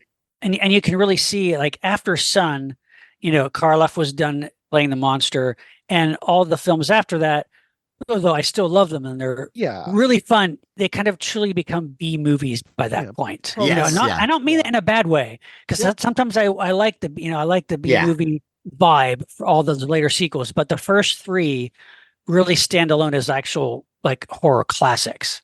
Yeah, and you all know that the lab is the same, because Mel Brooks it's the exact same. It's all the same stuff. Yeah, Kenneth Strickfaden. Kenneth Strickfaden. Strickfaden, not Fagin. No, yes. Hey man, whatever, Yes, but yeah, then I agree. I think that's a good choice. That's what kids in his school called him. No. And he says, "F you, I'll show you with electricity." Yes. Well, James, that's a good one. Those are good. Yes. One thing, the thing that Son of Frankenstein really has going for it is, aside from just how beautiful it looks, and it's really well acted, but I would say that it's Bela Lugosi's greatest performance as Igor. I agree. Yeah. Totally agree.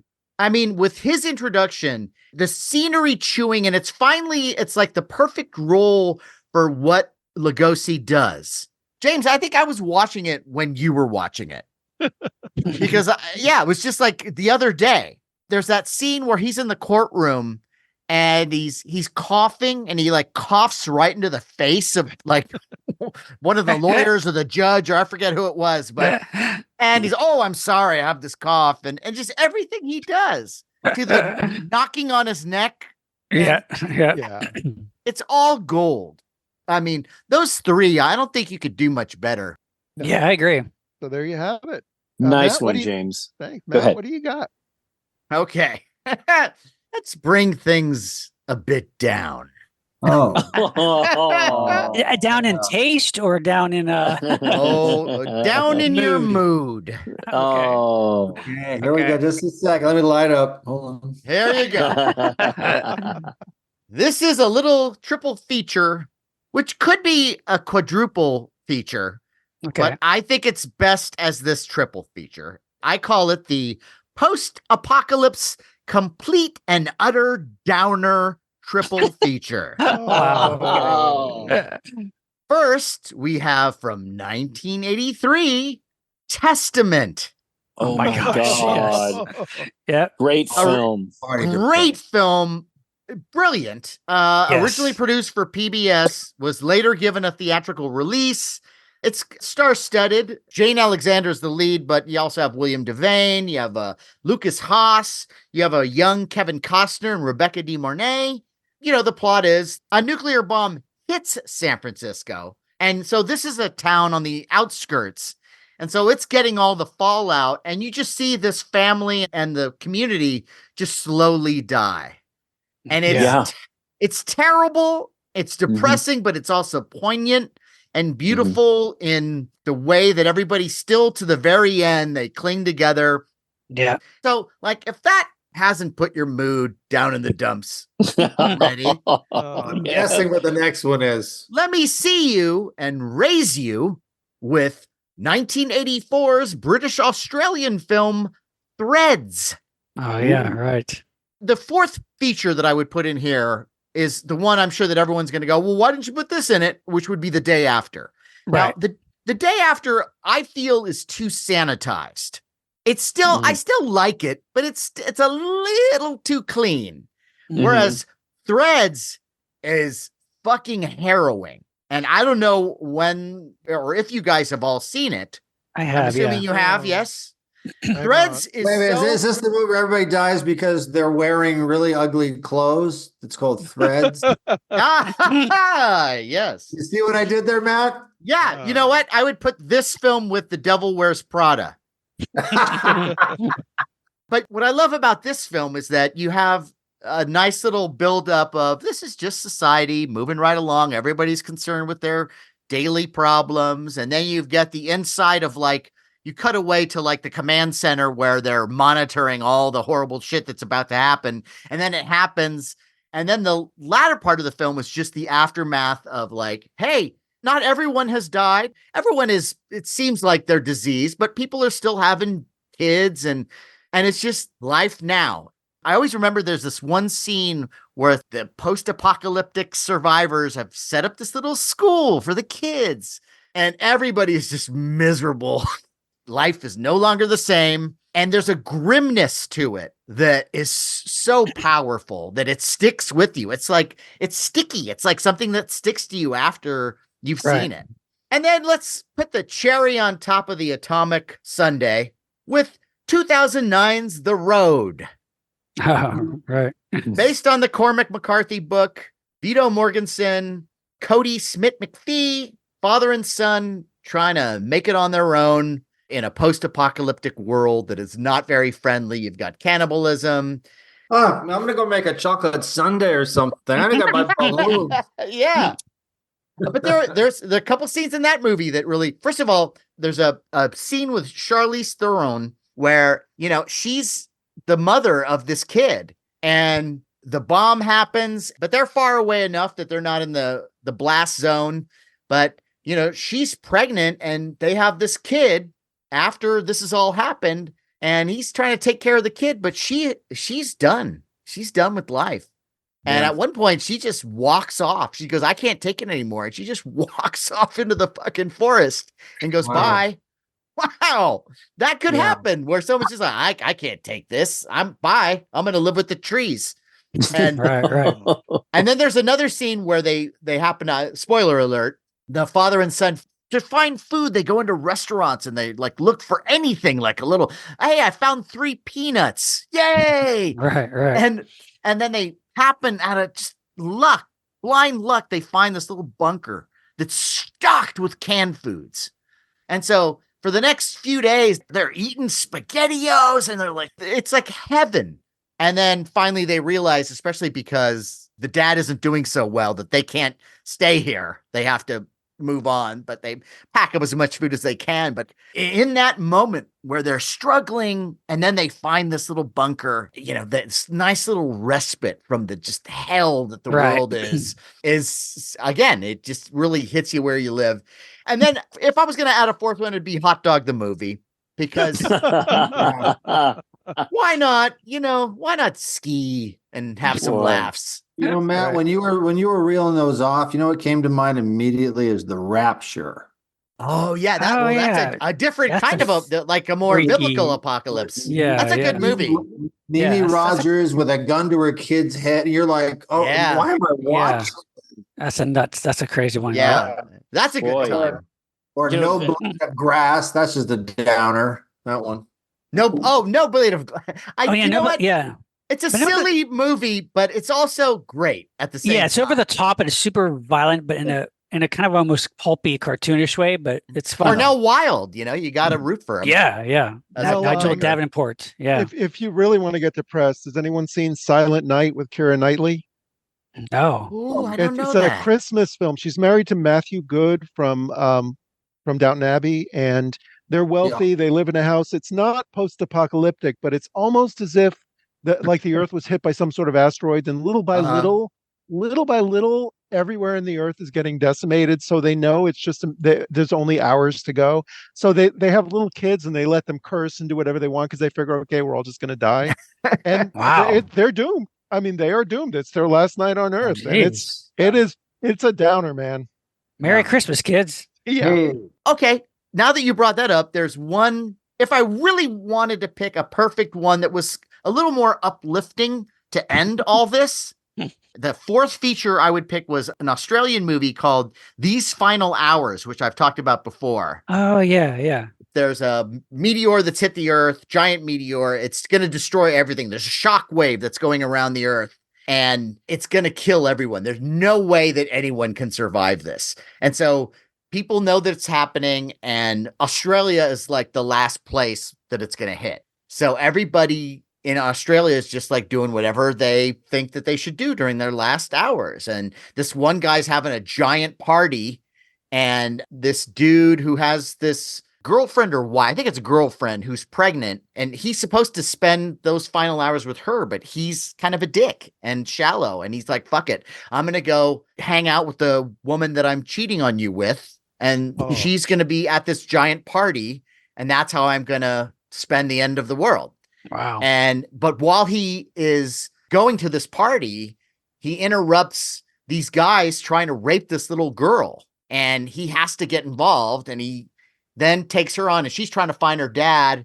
But he doesn't know what to do. And so he ends up taking her to the party. And anyway, not to give you the whole movie, but the way that it is done and all the little scenes of how everybody deals with the end coming, and some are violent, some are calm, and everybody has a different way of doing it. Some have a party, and the way that it ends, it's very bittersweet. But if you haven't seen that, that is a must see. Matt, your festival, because they're so down, what area of town should the theater be in? Should it be the Grove? So when they come out, there's life, or is it isolated theater? Like, that's south interesting. Of Coldwater. I don't know. Where would it? You know how in Disneyland, in that place where on Main Street where they show like Steamboat Willie. Yeah, the silent, all this silent Mickey films. Yeah. Maybe there. You're saying your festival should be done in a kinescope. You go. You know, Matt, you were not going to. Does everybody have thoughts on Matt's festival? I was going to say, all of these films, they're all great, but yeah, boy, Matt, I would be tough. I don't know if I could do all of them because they're all so good. And I just think after two of these, I think I'd be all, but Larry, we'd do it at Sean's place, and we'd have a bunch of apple martinis in between. Okay. We'd have a bowl of SpaghettiOs. It would be great. Okay. All right. Well, peanuts. I haven't seen Seeking a Friend for the End of the World, but I think that sort of falls in the same vein. And there was a Seth Rogen, James Franco comedy about the end of the world that Oh I yeah. did see that I actually found amusing on cable. I don't know if I'd pay to see it in a theater, but I would maybe. Well, throw you that could in. always throw in Lars Van Trier, Melancholia. Okay. See, Holy we can shit. go all night So and into that the is morning. one of the downers. I mean, she's in a tent and the meteor is going to hit her, and you're like, this is so sad. Yeah. But you're not going to believe this, Matt. Uh-oh. But the next two Yes. are not post-apocalyptic, but due to the atom bomb. Okay. And what makes this interesting, it's 1951, and it's the first movie ever about post-apocalyptic due to the atom bomb. And it's called Five. Oh yeah. Oh, I love this. Yeah, that's a good you movie. do know this. Yeah. Yeah, it's a good one. It's one of those compilation discs. Like it's also got the Mad Magician on the other side, Yeah. But it's by a filmmaker. Used USC students to finish it, and because it was limited in budget, how do you do a post-apocalyptic and not show dead people? Well, it's really high in the mountains of LA above Mulholland, and it's one house, and that house was designed by Frank Lloyd Wright, and it is an odd-looking house. But in 2018, there was a thing in the area called the Woodsley Fire, and it burned to the ground. This movie was shot for $75,000, and it's got some scenes of reflection where they're all all this. It's like campfire type. They're sitting around each other, telling what they're missing the most. It starts with a couple that don't know each other. Right. She won't talk, and then it's a guy, right? So like 20 minutes in, he wants to have sex with her, and what's she gonna say? I'm waiting around for Mr. Right. Not if you were the last man. You cannot, if you put 5 on IMDb, it does not come up. Wow. Really? Interesting trivia is 5 is on the TV they're watching in Great Balls of Fire. Wow. That's on the TV. It's the director's Arch Obler, right? Yes, it yes, is. you're right. Yeah. Yep. Of Lights Out fame. Mm-hmm. Yes, and like I said, it's a first atomic bomb aftermath. So of course, what I've chosen to go with it would be Oppenheimer. Oh, okay. Oh, That's true. That's a good idea. That's You're like, good. what happened to these people? Well, here's the guy that made the. That's great. I like that. And Nice. 5 is a good movie. I think 5 is watched it really the other nicely shot and Yeah. really Yeah. well acted. Yeah, it's good. It's compelling. But because I was going to use the Omega Man, which is the one guy thinks he's the only guy left, except for the mutants with Anthony Zerbe, my tribute is going to be. This is too easy for you, Monster Party, but Charlton has maybe do a pause for people at home to think, and then you just nail it. But Charlton Heston goes to a movie theater in Omega Man and watches a movie. What is that movie? I know That this. would be I know that. Woodstock. Yeah, this party, Woodstock. Yeah, okay. Wow. Yep. So that was the trivia. I don't have a trivia for 5. I'm finally on the board. Yeah, All right. that's my quickie. All I right. love Thanks, Mark. Okay. Well, I know we've been going over some kind of a downer film, so let's pick things up Let's a little pick it bit up. here. So Pump us up, Blair. Come on, Richard Simmons. Give us a pep talk. we're going to do some fun, but still, they're scary. How about we do something called Killer Plants? And I'd like to Nice. start out. Yeah, I'd like to start out with from 1963, Day of the Triffids, where the classic Day of the Triffids is it's fantastic. I really think it's great. It is considered kind of a lower budget film, but it was actually directed by both Steve Seckley and Freddie Francis, who is known for doing a bunch of Hammer horror films, and he's uncredited. But to talk about, everyone sees these meteors coming to Earth. Oh, it's so cool! It's exciting, and what you don't realize is that that night everyone checks out all the meteors landing. The next day, people wake up, and if you saw the meteors, now you're blind. You can't see anything.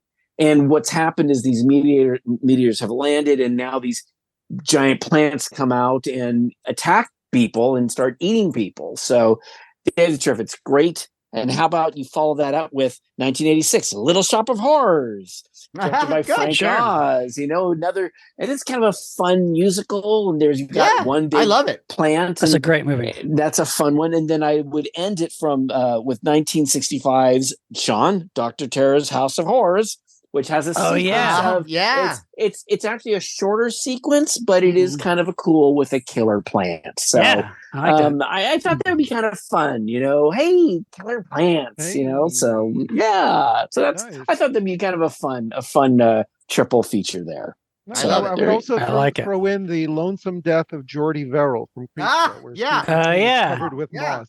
That's true. Larry, it was unintended, but we're talking about double features, and Day of the Triffids is in science fiction double feature, the theme to Rocky Horror. That's That true. is correct. That is true. Nice. That is true. Thank you, Mike. Thank you for that.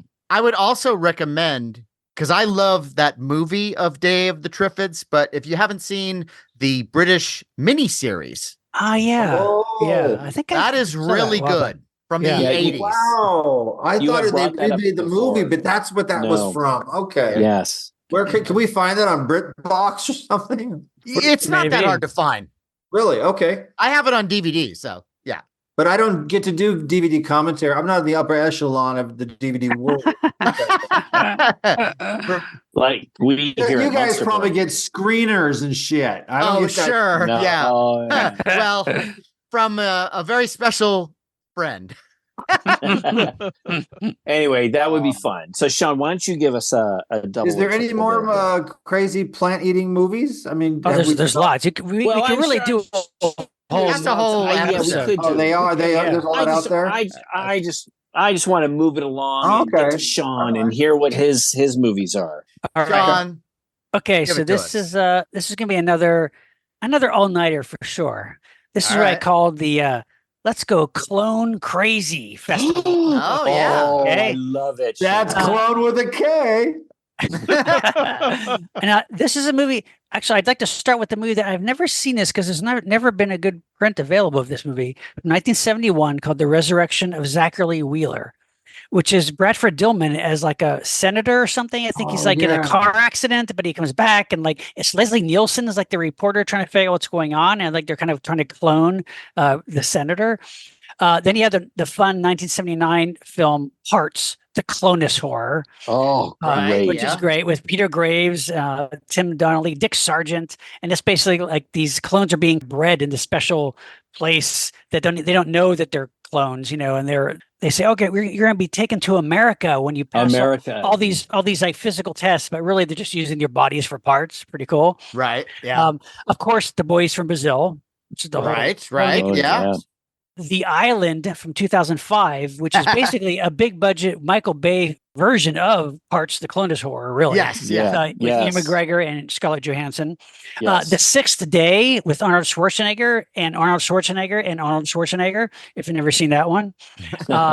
Moon with Sam Rockwell, 2009, which is really good. Oblivion from 2013 with Tom Cruise. Wow. And Gemini Man with Will Smith, 2019. And that one, he's like, I have not seen this, but basically he fights a young version of himself. It's with all the CGI. It's a young Will Smith versus the current Will Smith. I've not seen that one, but so those are all different kind of approaches to cloning stories. There's also one from 1973 just called The Clones with Michael Green and Gregory Sierra from Barney Miller and Stanley Adams from Trouble with Tribbles.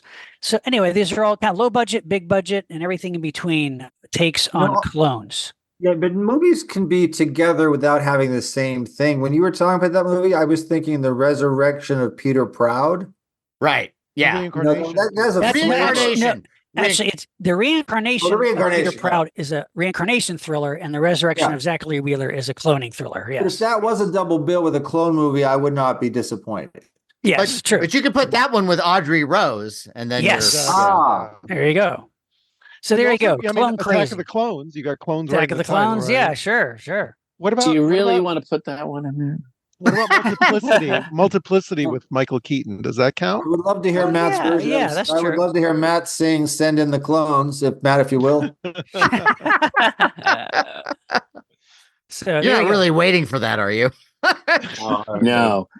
But no, Sean, I just want to say that was great because I love that you mentioned We something that I support what you haven't do, seen. Sean. Yes. So nice job. James, All right. in your corner, buddy. All right. This is a 4-movie festival, starting with It, The Terror from Beyond Space in right. 1958. Okay. I think you might already know where this is going. Then Planet of the Vampires from Mario Bava from 1965. Good. Then John Carpenter's Dark Star from 1974. That is a funny fucking movie. Oh yeah, it is. Yeah. Finally, Alien from 1979. James, Now- you know what? James, you know what? I had the exact same triple feature just without Dark Star. I debated on Dark Star, but Dark Star does have first Dan O'Bannon. who yes, wrote it. starring in the movie. No, Right. that's And then- good. And then you've got a crew that's these guys are just regular Joes. Oh yeah, no, you're right. You're right. Like an alien, and also you've got a ship computer that talks in a female voice to the crew. That's true. Yeah, see, So- I thought And of an it as like alien. yeah. And an Yeah, alien. that's right. Yeah. Yeah, I saw it like as an Alien Origins triple feature because, as it's been said many times, the scenes from Planet of the Vampires and from It, the Terror from Beyond Space seem to have been inspired very much by Ridley Scott's original Alien. So yeah, but yeah, Dark Star is a good addition too to that. I like that. All right. So thank you very much. There you All have it. right, Nice nice. one, James. Very good. All right, Matt. Why don't you bring us home here, buddy? Well, we all like golems, right? Yes, we do. Golems are great. Golems my- are fun. My middle name is Golem Lover. See, I knew that. I knew that. And they're way more fun than nuclear war. Yes. So I have a golem triple feature. Oh, nice. Ooh. And the first one would be The Golem, How He Came into the World, which is a German silent film from the 1920s, directed and starring Paul Wegener. And for the longest time, that was the golem that everyone knew, with the kind of the bull haircut. And I think they even, I believe it was Mezco that even made a figure of that golem. And it was part of their silent screamers. Yes, that was it's a little exaggerated in It's a style. little which exaggerated, but I wanted a definitive golem. But I have it and I love it. I think it's great. And probably one of the less exaggerated ones of that line. Okay, yeah. And it comes with a cool base with a weird door and it's huge. But so that's a great movie. And I like the story. I like the makeup. I think it's genuinely creepy. Then you go a little bit forward in time and you go to 1967, a movie that we've all seen many times at my house. It is a movie simply called It. Starring Roddy McDowall. It's a weird kind of exploitation take on a golem that steals from a lot of sources. One of the sources it steals from is Psycho, because Roddy McDowall is this character who is the assistant curator of a museum, and every night after the place closes, he takes some of the jewelry from the museum and brings it home to his mummified dead mother, who he talks to. And so, yeah, I mean, that's a blatant ripoff. But one thing I will say about this movie, and I think we've talked about this before, is when it comes to the golem itself, it's brilliant. So unique, so original. Like, yes, it's great. It's got this kind of pointed head, and it looks like, imagine, like when I look at it, it looks like maybe when they made the golem, they left it out in the rain. And so the rain kind of eroded it. So it's got all these nice nooks and crannies. But I think it's genuinely scary. Yeah. And it's a silly movie. But if you're into maybe a kind of ridiculous, silly movie that has a golem and Roddy McDowall, who's good in everything. Yes. This is the movie for you. That's good. But then I would cut to 2018, a movie called The Golem, which is an Israeli movie directed by Doron and Yoav Paz and written by Ariel Cohen. And they do kind of a different thing with this movie, because instead of using the standard clay monster golem character, what they do is when they make the man out of clay, it looks like this woman's dead kid.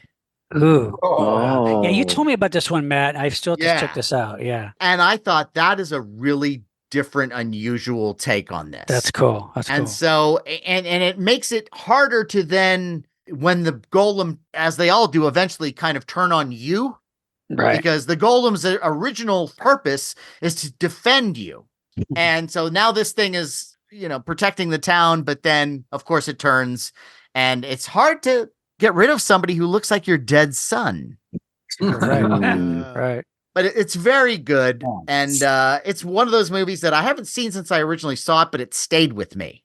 Wow. And Cool. all the Cool. imagery, and especially the idea of making it's not what you expect. It's not a horrendous clay man. It's Right. now you've really made, almost like a clay clone of your child.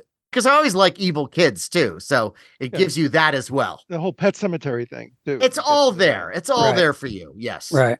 Well, Like you that. might also throw in Daimajin from Japan. Well, That's yes, a yeah. giant Statue. golem. Yeah. Yeah. That's true. And- Yeah, it's like the and Japanese golem. Yeah. Mm-hmm. And as far as the Roddy McDowell monster, our friend Jim Moore in San Diego, a very talented sculptor. Jim, if you're Yes. listening, I think what we would all love is the Ooh. tiki mug of that Ooh. creature from the Roddy McDowell That's That's a true. good one. I Mm. think That's a he's great listening design. he's listening with Barbara Crampton right now. I better start saving up money for Yeah. because his stuff is so beautiful, and it's it's like, depending on what it is, it can range from like $100 to $200, but these tikis are huge. They're Yeah. Yes. Really big. cool. They're big, and I'm telling you, it's actually cheap for the amount of work that he puts into these Oh things. yes. Yes, for sure. Absolutely. Absolutely. Yeah, because each one is one of a kind, and they're all Yes. painted a little differently, and he just Yeah, they're does works of such art. amazing work. Mm-hmm. Yeah. The one thing you'd have to do is, because he has it has a pointed head, so you'd have to use very long straws to sip Right, your right. tiki stuff, just because you can't chug it because the point would hit Wait a your minute. eye. What if the top of the head had like a little hinge on it, so it was like a stein? Yeah. All right, I like it. we got to give him that idea. There you Say, go. "Look, And I know Hey, you I like weren't it. doing trivia. I was doing trivia, but there is trivia on your movies. The original name was Jeff Goldblum, and he changed it to Goldblum. So well, you got to say that this really has been fun. This really has been I'll great, say. hasn't it? This is Yeah. what, It has. like almost Yeah. a solid 2 hours of this, and we Of good brought up times. great double feature, triple feature, Sad quadruple times, but, features. Yeah. So much fun. But what do you guys say we do a lightning round? Let's do it. Huh? Right. Where we just throw out a few. Just a few. Yeah. I have a couple left that I really want to talk about, but they're kind of perfect to be short, and then I have some funny ones. Is that okay? Okay, Go for it. sure. Okay. The first one, 1983, Brainstorm with Strange Days, because both movies, they wear a headset Oh, that yeah. you can feel Yeah. people's memories. Now, I thought it was a ripoff until I watched them back to back. And the first one is made for the military, and the second one is a black market item. And you go like, yeah, somebody would steal that and make their own and sell them. So I think that's not just it's just not a sequel, but it's just like, it's a nice continuation of that theme. Mhm. Sure. I like it. Yeah, Cool. that's great. Another one? One for obvious reasons. Maybe the trivia question is, why do these go together? Which is The Fog and Halloween H2O. Why would those two movies go together? H2O. Well, Yeah, Halloween H2O. fog is made of water. No, these are movies. I Matt. know, but the Well, fog I'm trying to You're find asking- what the wow. connection Okay, is. I didn't realize I was going to stump you. Is it something obvious? It's the only two movies Oh, that wait. Janet Lee did That- with her daughter, Jamie Lee. That's right. That's right. Only two they're in together. All right. That's good. I like that. And the other trivia of that is there's a scene in H2O where Janet Lee is in a car, and it's the car from Psycho. That's right. Yes, That's And right. the license right. plate says NFB, which is Norman's initials. Nice. Wow. Nice. Okay, so here are the funny ones. Do you want? Go. I'm going to close with the groaner, but here we go. This one has to do. Well, remember Michael Crichton, and it was George Siegel. Oh. This is a silly one. He made a movie called Terminal Man Oh, I like that movie. with Airport. Yeah, All right. I like it. Rolling Thunder with Hook. Yeah. This one, you have to emphasize the right word. Lawnmower man with How Green Was My Valley? Nice. You go I quick like. ones. You can go Cujo with Rabid. That's pretty easy. Yeah. Mhm. I put the Incredible Shrinking Man with Frozen. 2, Yeah. 3, 4. Stir of Echoes with Stir of Echoes. Okay. You know what I did watch was Executive Action with Winter Kills, both about one is to kill President Kennedy and one kills the brother of the president. So, but the funny thing is, in Executive Action with Burt Lancaster, you know who kills Kennedy? Roger Perry from Count Yorga. I just thought that was Wow. Wow. Okay. this one I did watch a back-to-back, Being John Malkovich, then Adaptation. Yes. Oh, Good, yeah. nice. Very I good. like Made it. sense. The Hand That Rocks the Cradle with the Bad Seed. Let Rebecca De Mornay deal with that kid. Huh? Yeah. Now the groaner, prepare yourself. Sleepaway Camp with the boy in the striped pajamas. Good night, everybody. Nice. Wow. I like Very No good. offense. No Very Nice, offense. good. Mark. Nice, Mark. Nice. Well, I don't have as many as Mark did because I'm not the comical genius like he is. But I've got a few. I've got a few here. Let's say we do a double feature of just films of people who saw something that they shouldn't, and we'll go with 1954's Rear Window, the Hitchcock classic, with Jimmy Nice. Stewart and Grace Kelly, and 1984 Body Double, the Brian De Palma film, All right. who Yeah. basically lifts from Hitchcock. Yes.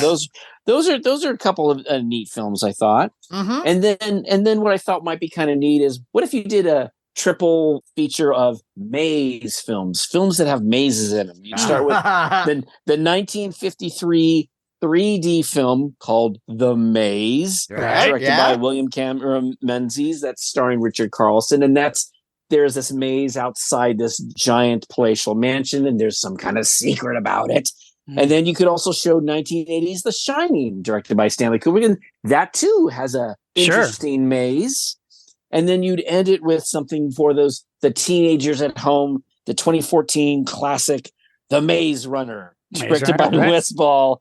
Teenager post-apocalyptic.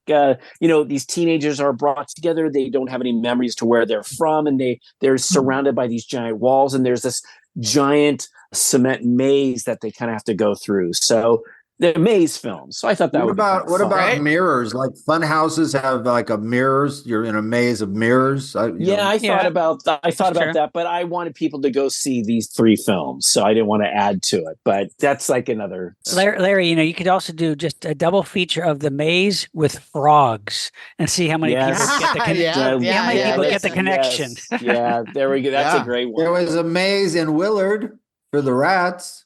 That's true. Yes, that's Yeah, true. yeah, That's true. So, Sean, how about you? Why don't you give us your lightning round? All right, here's a few. As we know, all other listeners should know that this is the time of the Rondo Awards, right?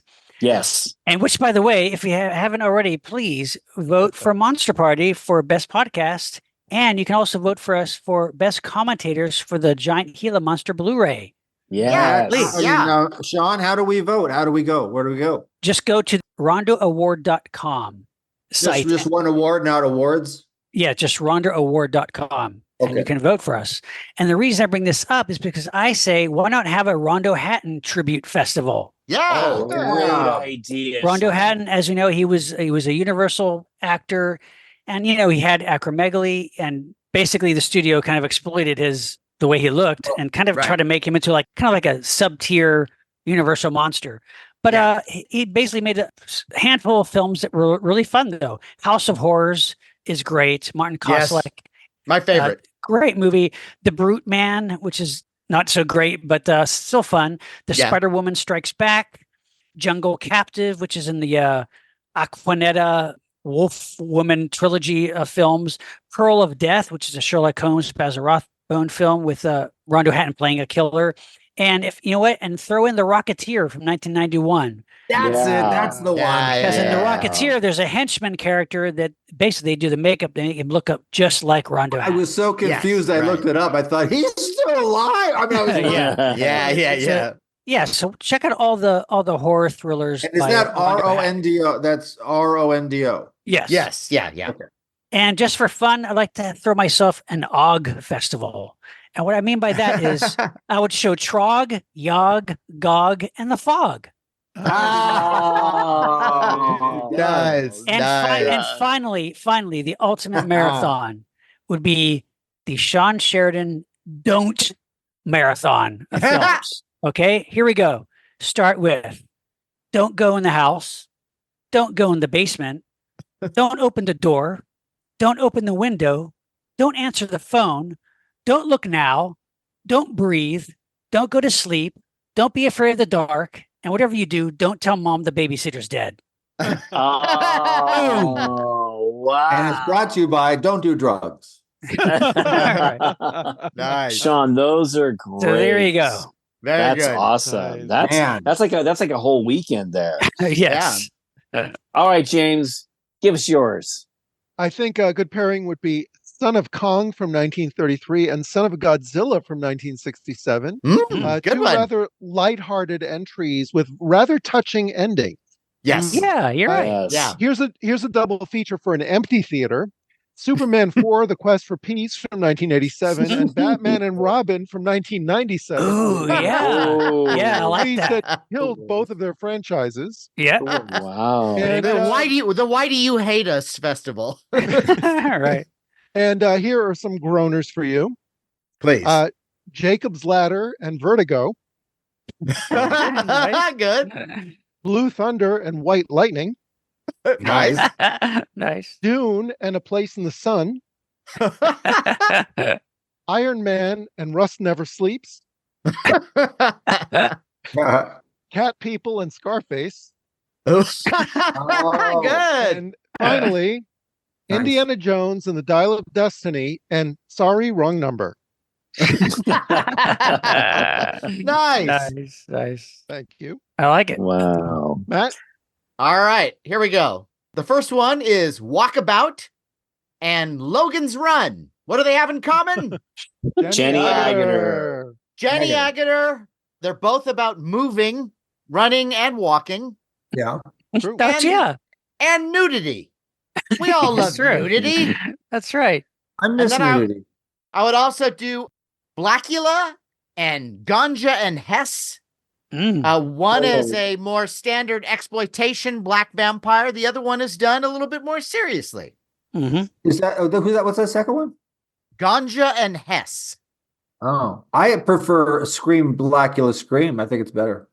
Yeah, but to bring the let's just say the new to the genre into this, I think Yes. Blackula's the way to go. They'd be confused Yeah. the other way around. Yes, entry. Yeah, entry. Entree Yeah. vote. I would do Shakma and Monkey Shines. Oh, yeah.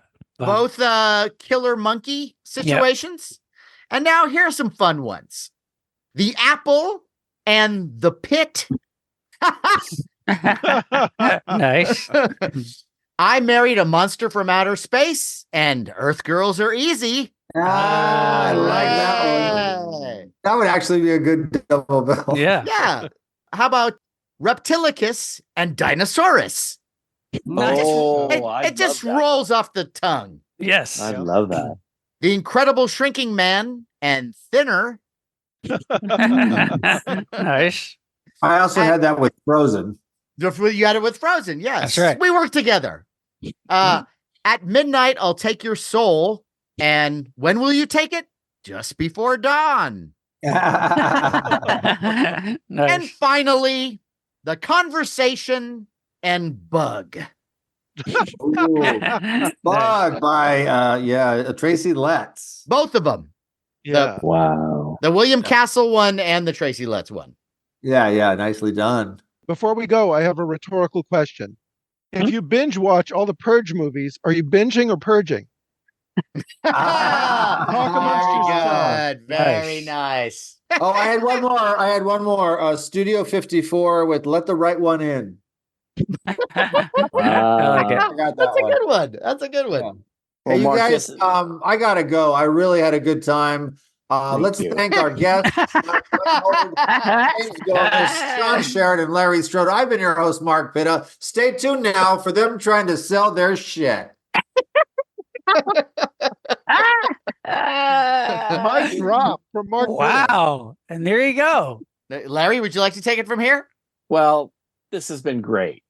Yeah, what do you say we raise our glasses to Yes. Mark PITTA and Movie Marquee Volume Yes. 2? Woohoo! Movie marquees. Oh, they keep giving. I'm gonna watch and watch and watch and watch and drink and watch and drink and Time for a listener shout out. shout out. Shout out. It's a double, triple festival shout out. Yeah. Guys, hold on to your raisinets because for the first time since I can remember, we have a review on iTunes. Dun, dun, dun. Oh, yeah. And it is a 5-star review. This comes from the real Ken Caslis, Mm. who writes, "These are my friends who I've never met. I have been listening to these guys for years. Each time it's truly like hanging with my lifelong best buddies. I laugh, Mm. I smile, just the best time. Maybe it's because we're all the same generation.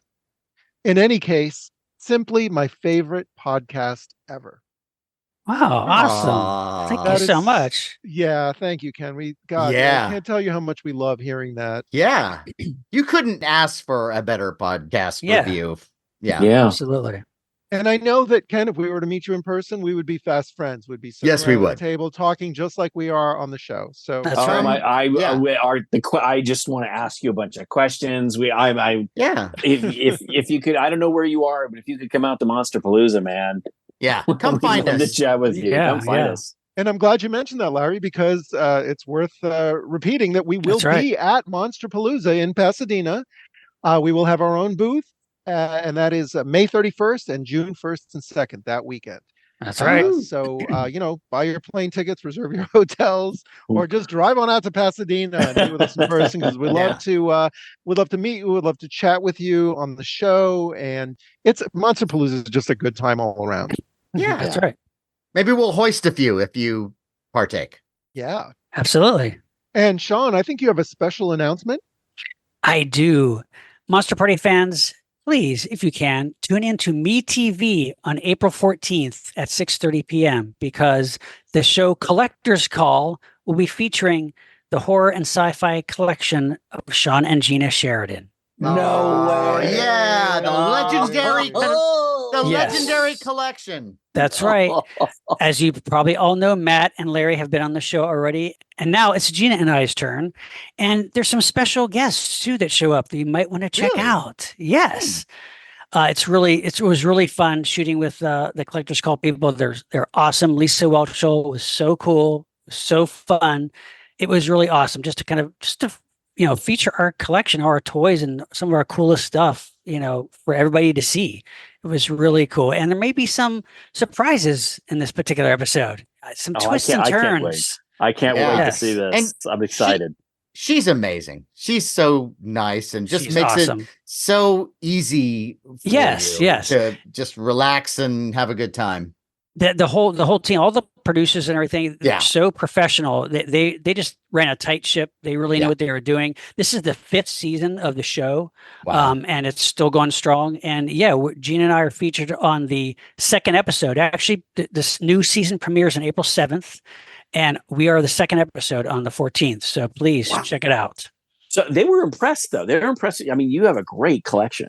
Yeah. It was really fun. It was awesome, actually. So can't wait. And yeah, I've got to say, I've watched a lot of episodes of Collector's Call, other than the Monster Party ones, and it's What? very rare. It's very rare that there's both a husband and a wife who collect Yes. together. And Yes. Yes. That was part of the usually appeal. It's some guy and his wife is like tolerating his collection. In your case, No, that's one of it's the- very special. That's one of the things that kind of was the appeal for them too, is because Gina has a great collection too, and she's really into sci-fi and robots, and so we have a really nice balance of like I have some horror stuff and she has some sci-fi stuff, and yeah, it's really fun. So I can't. I can't wait to see it myself. And so please check it out April 14th on MeTV. Viewing Mark your party. calendars. Yes. Oh, Yes, we that's gotta right. do that. Yeah. And one more time, please, please, please vote for Monster Party for the Rondo Awards. We need those Yes. votes. Oh, we want it so bad this time. We want it. We can taste it. We can feel it. So please, please vote. And you have until April 16th at midnight to post your votes. And yes, you can vote for us for best podcast, but you can also write us in for best commentary for our Film Masters commentary for the giant Gila monster that came out on Blu-ray. We love it. We think we did a good job, and we think it's award worthy. So write us in. And also, if you see some other categories where we're not competing against anybody else and they're our friends, please vote for them as well. Yes, we have many peers and friends and past guests who have been nominated, and we wish them all the best. You know the names. Just vote for them. Yes. You know what? It's an election year. Come November, you might be going into a voting booth. Maybe get some practice. Yeah. Get used to voting for the right person. Yes. Or people. Right. And guys, speaking of voting, you know what gets my vote for the best podcast merch? Nice. Can you guess? I think I can. Monster Party? Yes. Yeah. Monster Party merch. And you must be asking, where can I find Monster Party merch? Well, where can you find it? You can find it on our eBay store, which is called Monster Party Store. That's easy to remember on eBay. Or if you type in Monster Party Podcast on eBay, it'll come up. What'll come up? Monster Party t-shirts, the legendary Monster Party cap, Monster Party shot glasses, and Monster Party PPE masks. Wow. Which, they're multi-purpose, or, sometimes you still see people walking around wearing masks. Maybe they've got a cold. Maybe they want to get a cold. And it's a very fancy cloth mask with the Monster Party logo on it. Also makes a great gift. Yeah, and you can use it for many things. It's not just a face mask. Like, winter's coming up. And let's say, your nether regions get a little cold. You're going to someplace snowy. Just wrap them around the family jewels and enjoy Christmas. And if you happen to be a Patreon member and buy Monster Party merch, we will throw in free surprise goodies. Surprises courtesy of Jason Lindsay and Biff Bang Pow Toys and creature creator extraordinaire Ted Hain. That's a double feature, huh? Yeah. It's a great double feature. So, I mean, honestly, guys, my head is just full of all these marquee possibilities for film festivals. I don't really have any room in my head right now to retain anything about Patreon. And somehow it just skips away from my mind every 2 weeks. Can you remind me, what is this Patreon all about? Well, much like Mark Pitta presents himself like an all-you-can-eat buffet of talent, Patreon provides multiple servings of Monster Party bonus material. And we're talking our special audio shows, our video-produced shows like Monster Party Masterpieces, and our various Toy Time episodes. And we also have behind-the-scenes footage from our convention appearances. And we have a massive video diary of our trip to Japan. And we also have vintage sci-fi and horror stories that are compiled by our resident Lyscarian, John Bordeaux. And there's all kinds of other stuff that you will get when you join Patreon and become a Monster Party patron. Wow. Well, that sounds like a wealth of material. How can one subscribe to this? Well, all you got to do is you go to patreon.com, you go to Monster Party, you click join, you follow the instructions, and next thing you know, you'll be as happy as a teenage Matt Weinhold watching Benny Hill on mushrooms. Sounds like a good time. Yeah. It sounds amazing, but I got to say, after tonight's episode, I'm going to be spending all my spare cash on streaming, subscribing to new movies. I don't think I'm going to have anything left. How much is this amazing thing called Patreon? Well, for a price far less than you would have to pay me to watch Buckaroo Banzai, Ferris Bueller, and Chitty Chitty Bang Bang, Oh, you could become a Monster Party patron. And that price is $5. $5 a month. no. That's Yes. pretty amazing. You can't get a used Meet the Feebles puppet prop for that price. That's for sure. Yeah, you're going to want to give that thing some penicillin. Well, it's time to remind our listeners that we are also on social media. We are on Facebook at Monster Party TV, YouTube, also Monster Party TV. We are on Twitter, now called X, at Monster Party HQ, Instagram, also Monster Party HQ.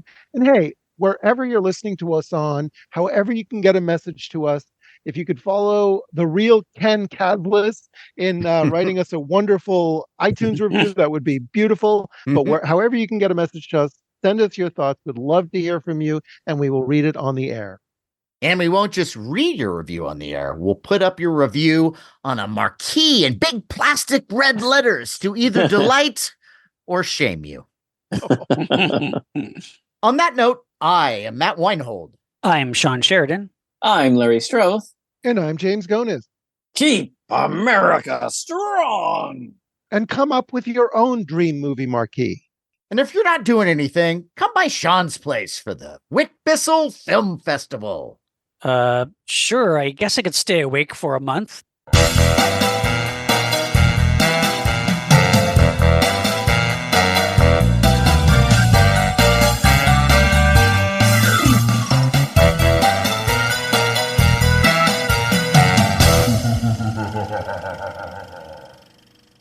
There was a very famous baseball player named Willie Mays who played for the San Francisco Giants. Thanks And just for that, because Larry. I don't know his number doesn't mean that, oh, he doesn't know his number, so he doesn't know anything about baseball. I'm a fan of the Giants. I root for the Giants.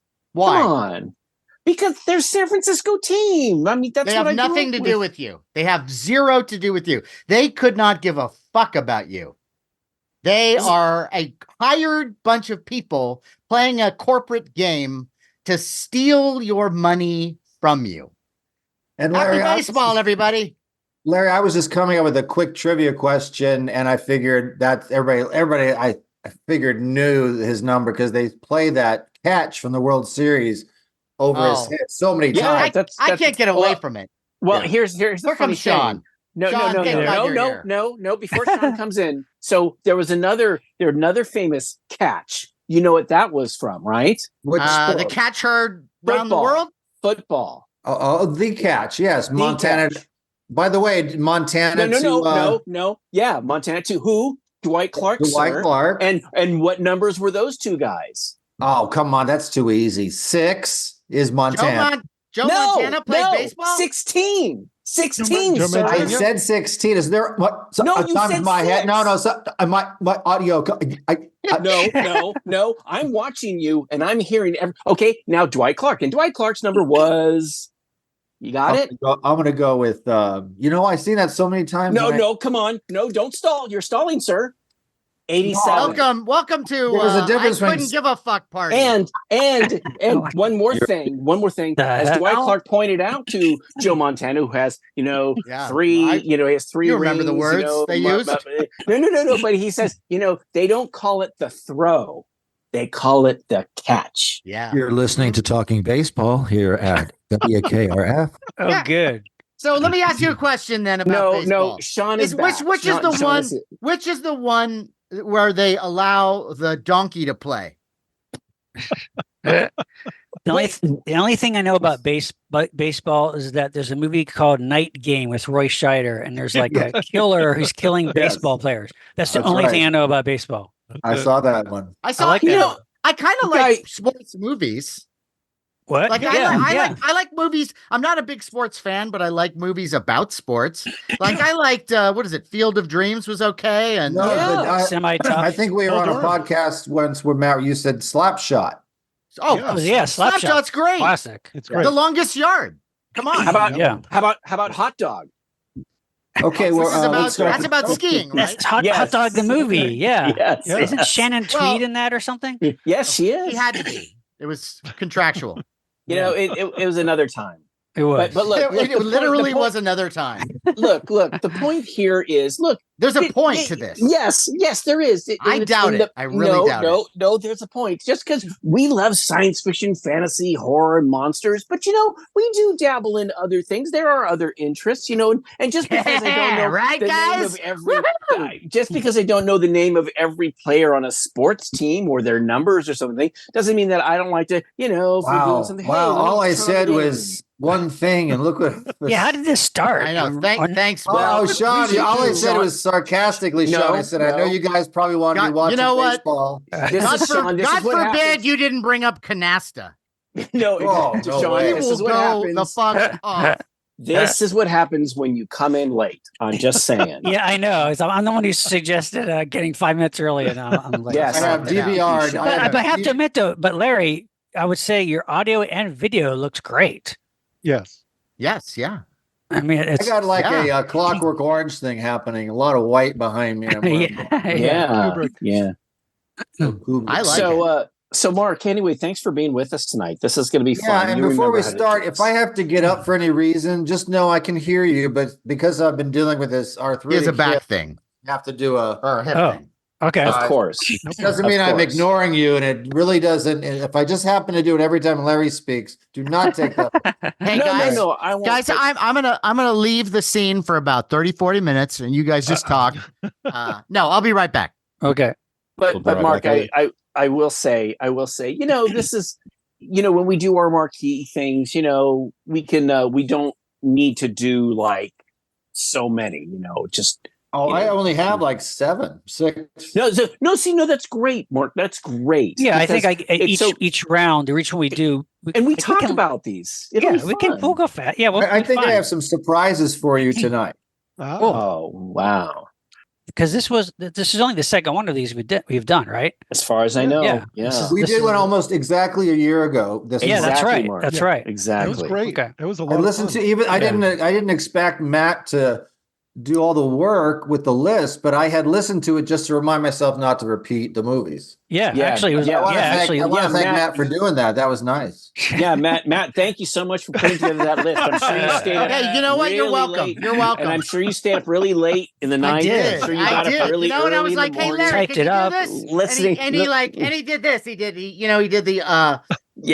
raising the finger to me. I'm sure you listened to everyone going, I got another one here. This one. And they say it like in such a way that you can't really understand. You have to go back and listen to it a couple times. I'm sure you worked really hard. Yeah, at it. and you never listeners. not make sense. Listeners like me, you I may think not that's know what's kind of going your on. thing.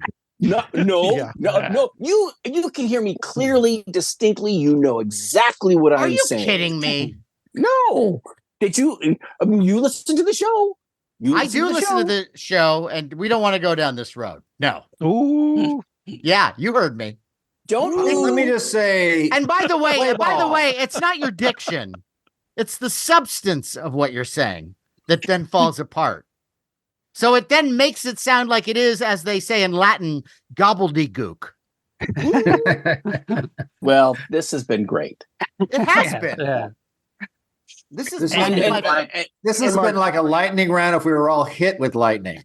And Mark, you're okay. He's in. You're okay if we put this at the end of the show, right? Our little banter, like our little. Okay, what the fuck is wrong with you? Why are God. you saying that to him?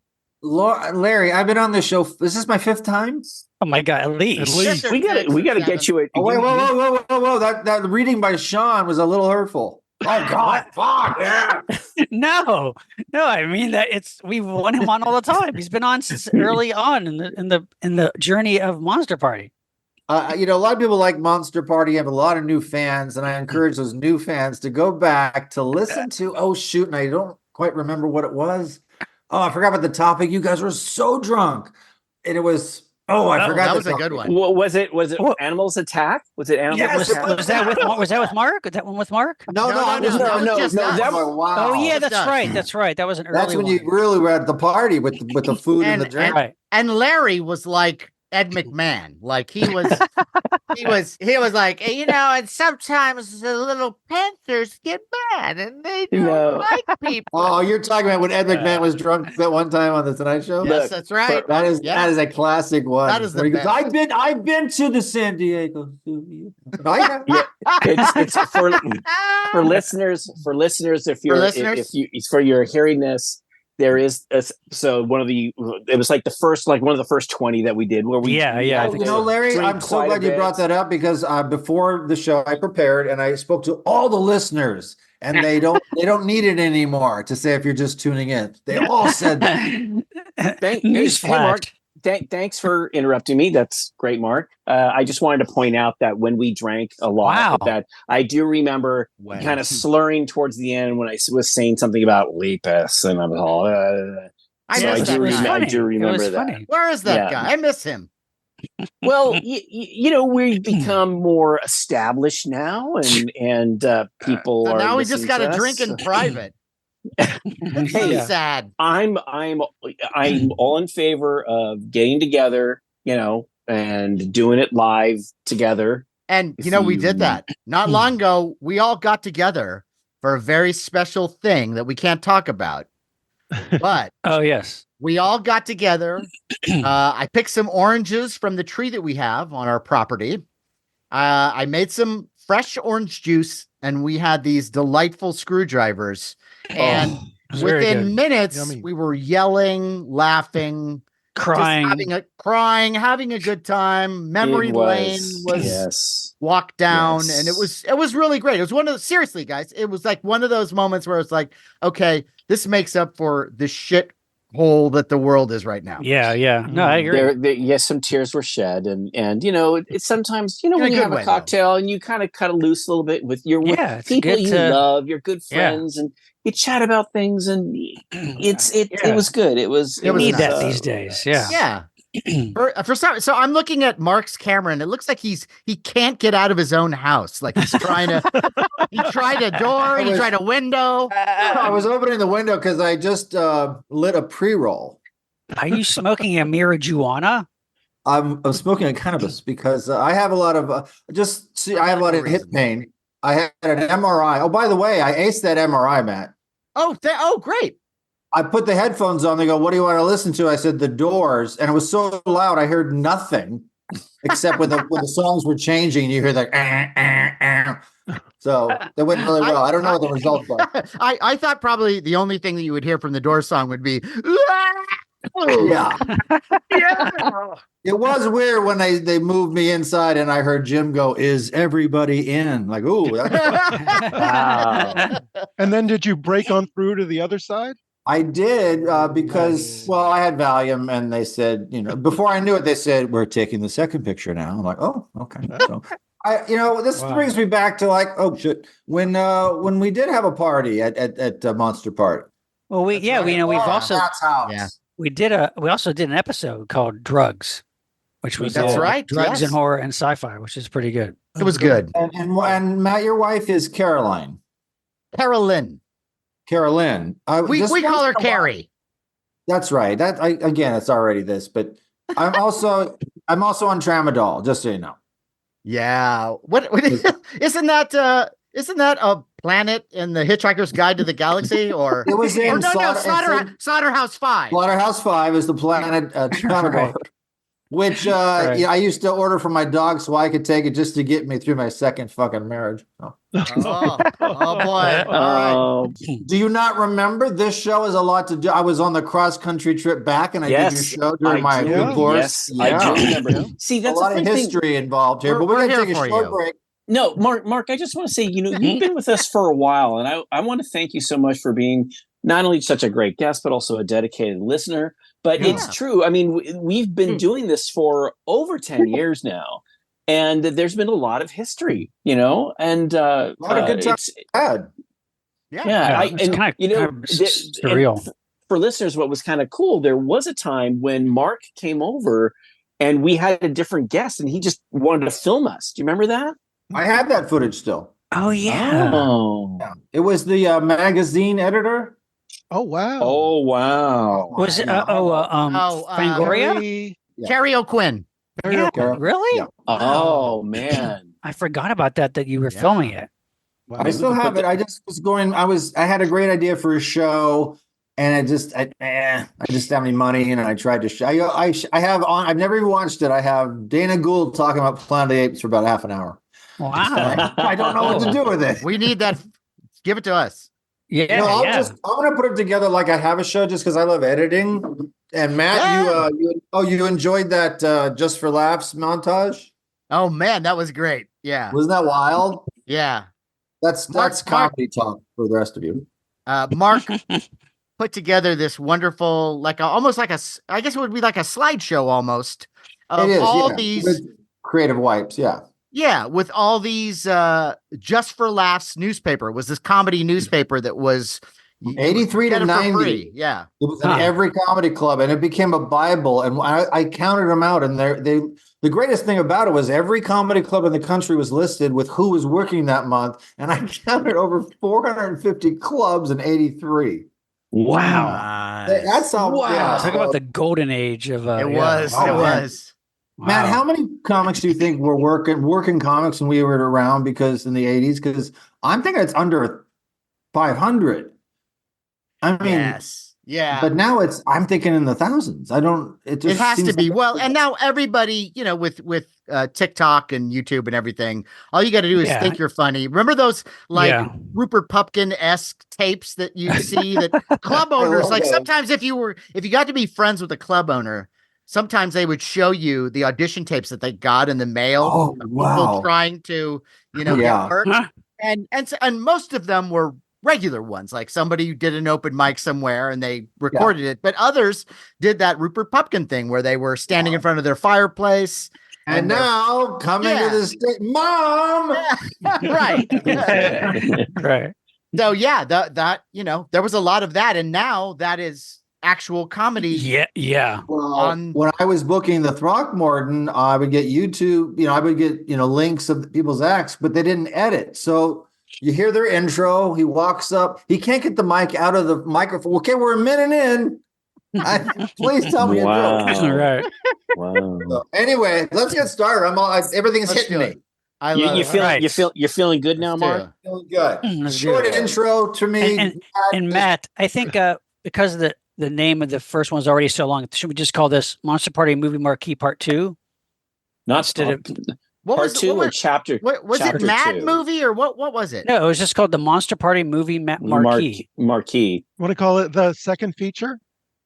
Oh, Hmm? The The second. only thing I love No, it, sometimes we have but- festivals. but it's just confusing long. to me. Yeah, it's a it's little long. confusing. Something well, we Yeah, have the to volume imply part 2. volume 2. We need to imply that it's the second time we've done this. Yeah, exactly. So if you want to call it Movie Marquee Volume Well, 2, Volume 2 is the easiest way to do it. Yeah, the first one was called just checking again. Yeah, the Monster Party Movie Marquee. So yeah, volume 2 I think is fine, right? let's Or- do what's easy for Matt. Volume 2 always- is fine. I'm Okay. always thinking of you. Just want you to You're know. a beautiful man.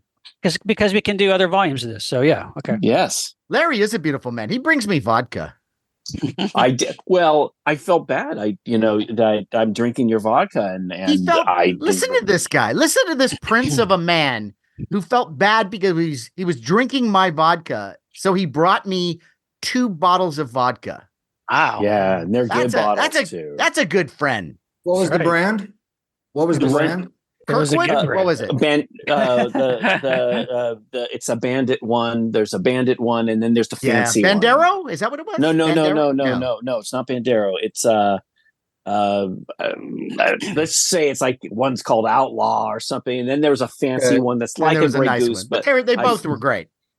see, the They're funny already thing gone. is, look, well, that's what I was saying is, Matt. Look, if I could just, take a moment, Matt makes a fantastic screwdriver. Yes, he And does. they're and because he uses the fresh oranges from his place, they're fresh and they're delicious. And I must have Go went down through smooth. 3 or 4. I mean, It's easy to, yeah.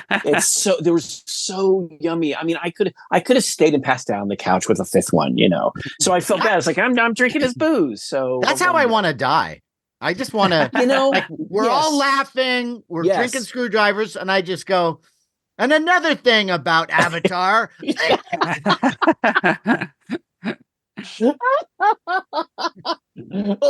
how I want to go. Or one more thing about Prometheus. Ah!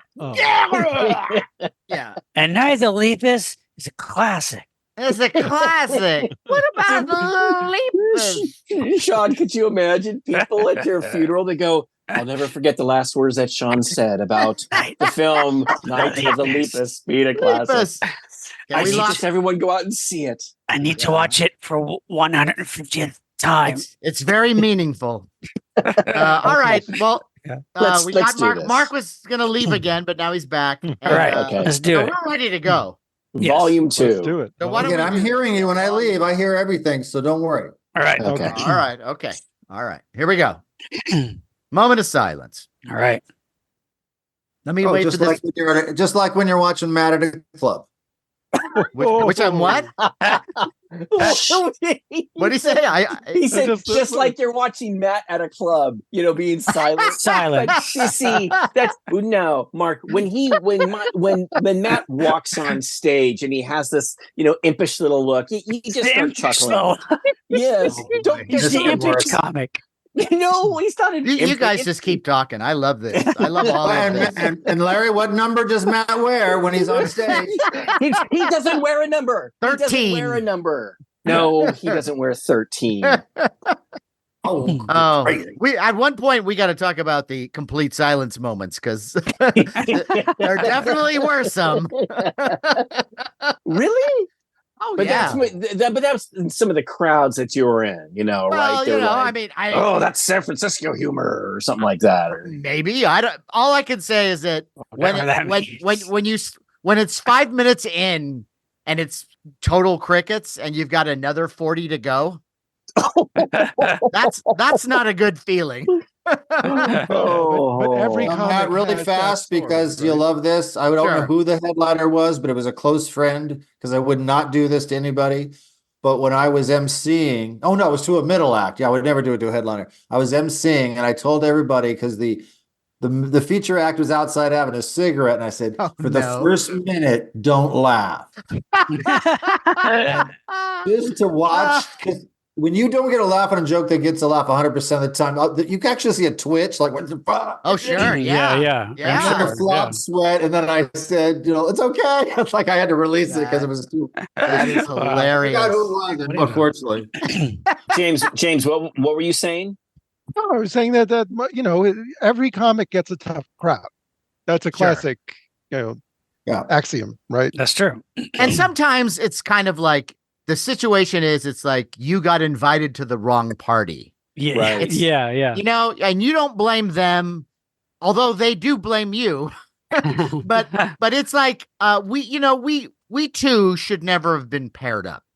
Right. I need to go home and go back to my people. But it's funny you should mention that, James, because I just realized, I thought, no, I'm sure there's some comedians who always get laughter, but I do remember seeing a thing, Robin Williams, who was so freaking a genius, comical genius. But I guess he was doing a comic routine. I guess it was in front of a bunch of children, but I think they were from Russia or something. And he was getting no laughter at all. And he actually made a comment about, boy, it's like I'm bombing in 2 countries or something. And it's like really weird. But I guess that's true. Would you say, Mark, that every comic goes through that at one time? Oh, no, there's not one that hasn't. I don't know who that would. it makes you stronger. Mhm. Right. And speaking of that's speaking of strength, what do you say we get going on this really All right. strong episode? So now you want to start the show. Okay. Right. So here we go. Give me a moment of silence like my act. Okay. Oh, don't say that. All right, here we go.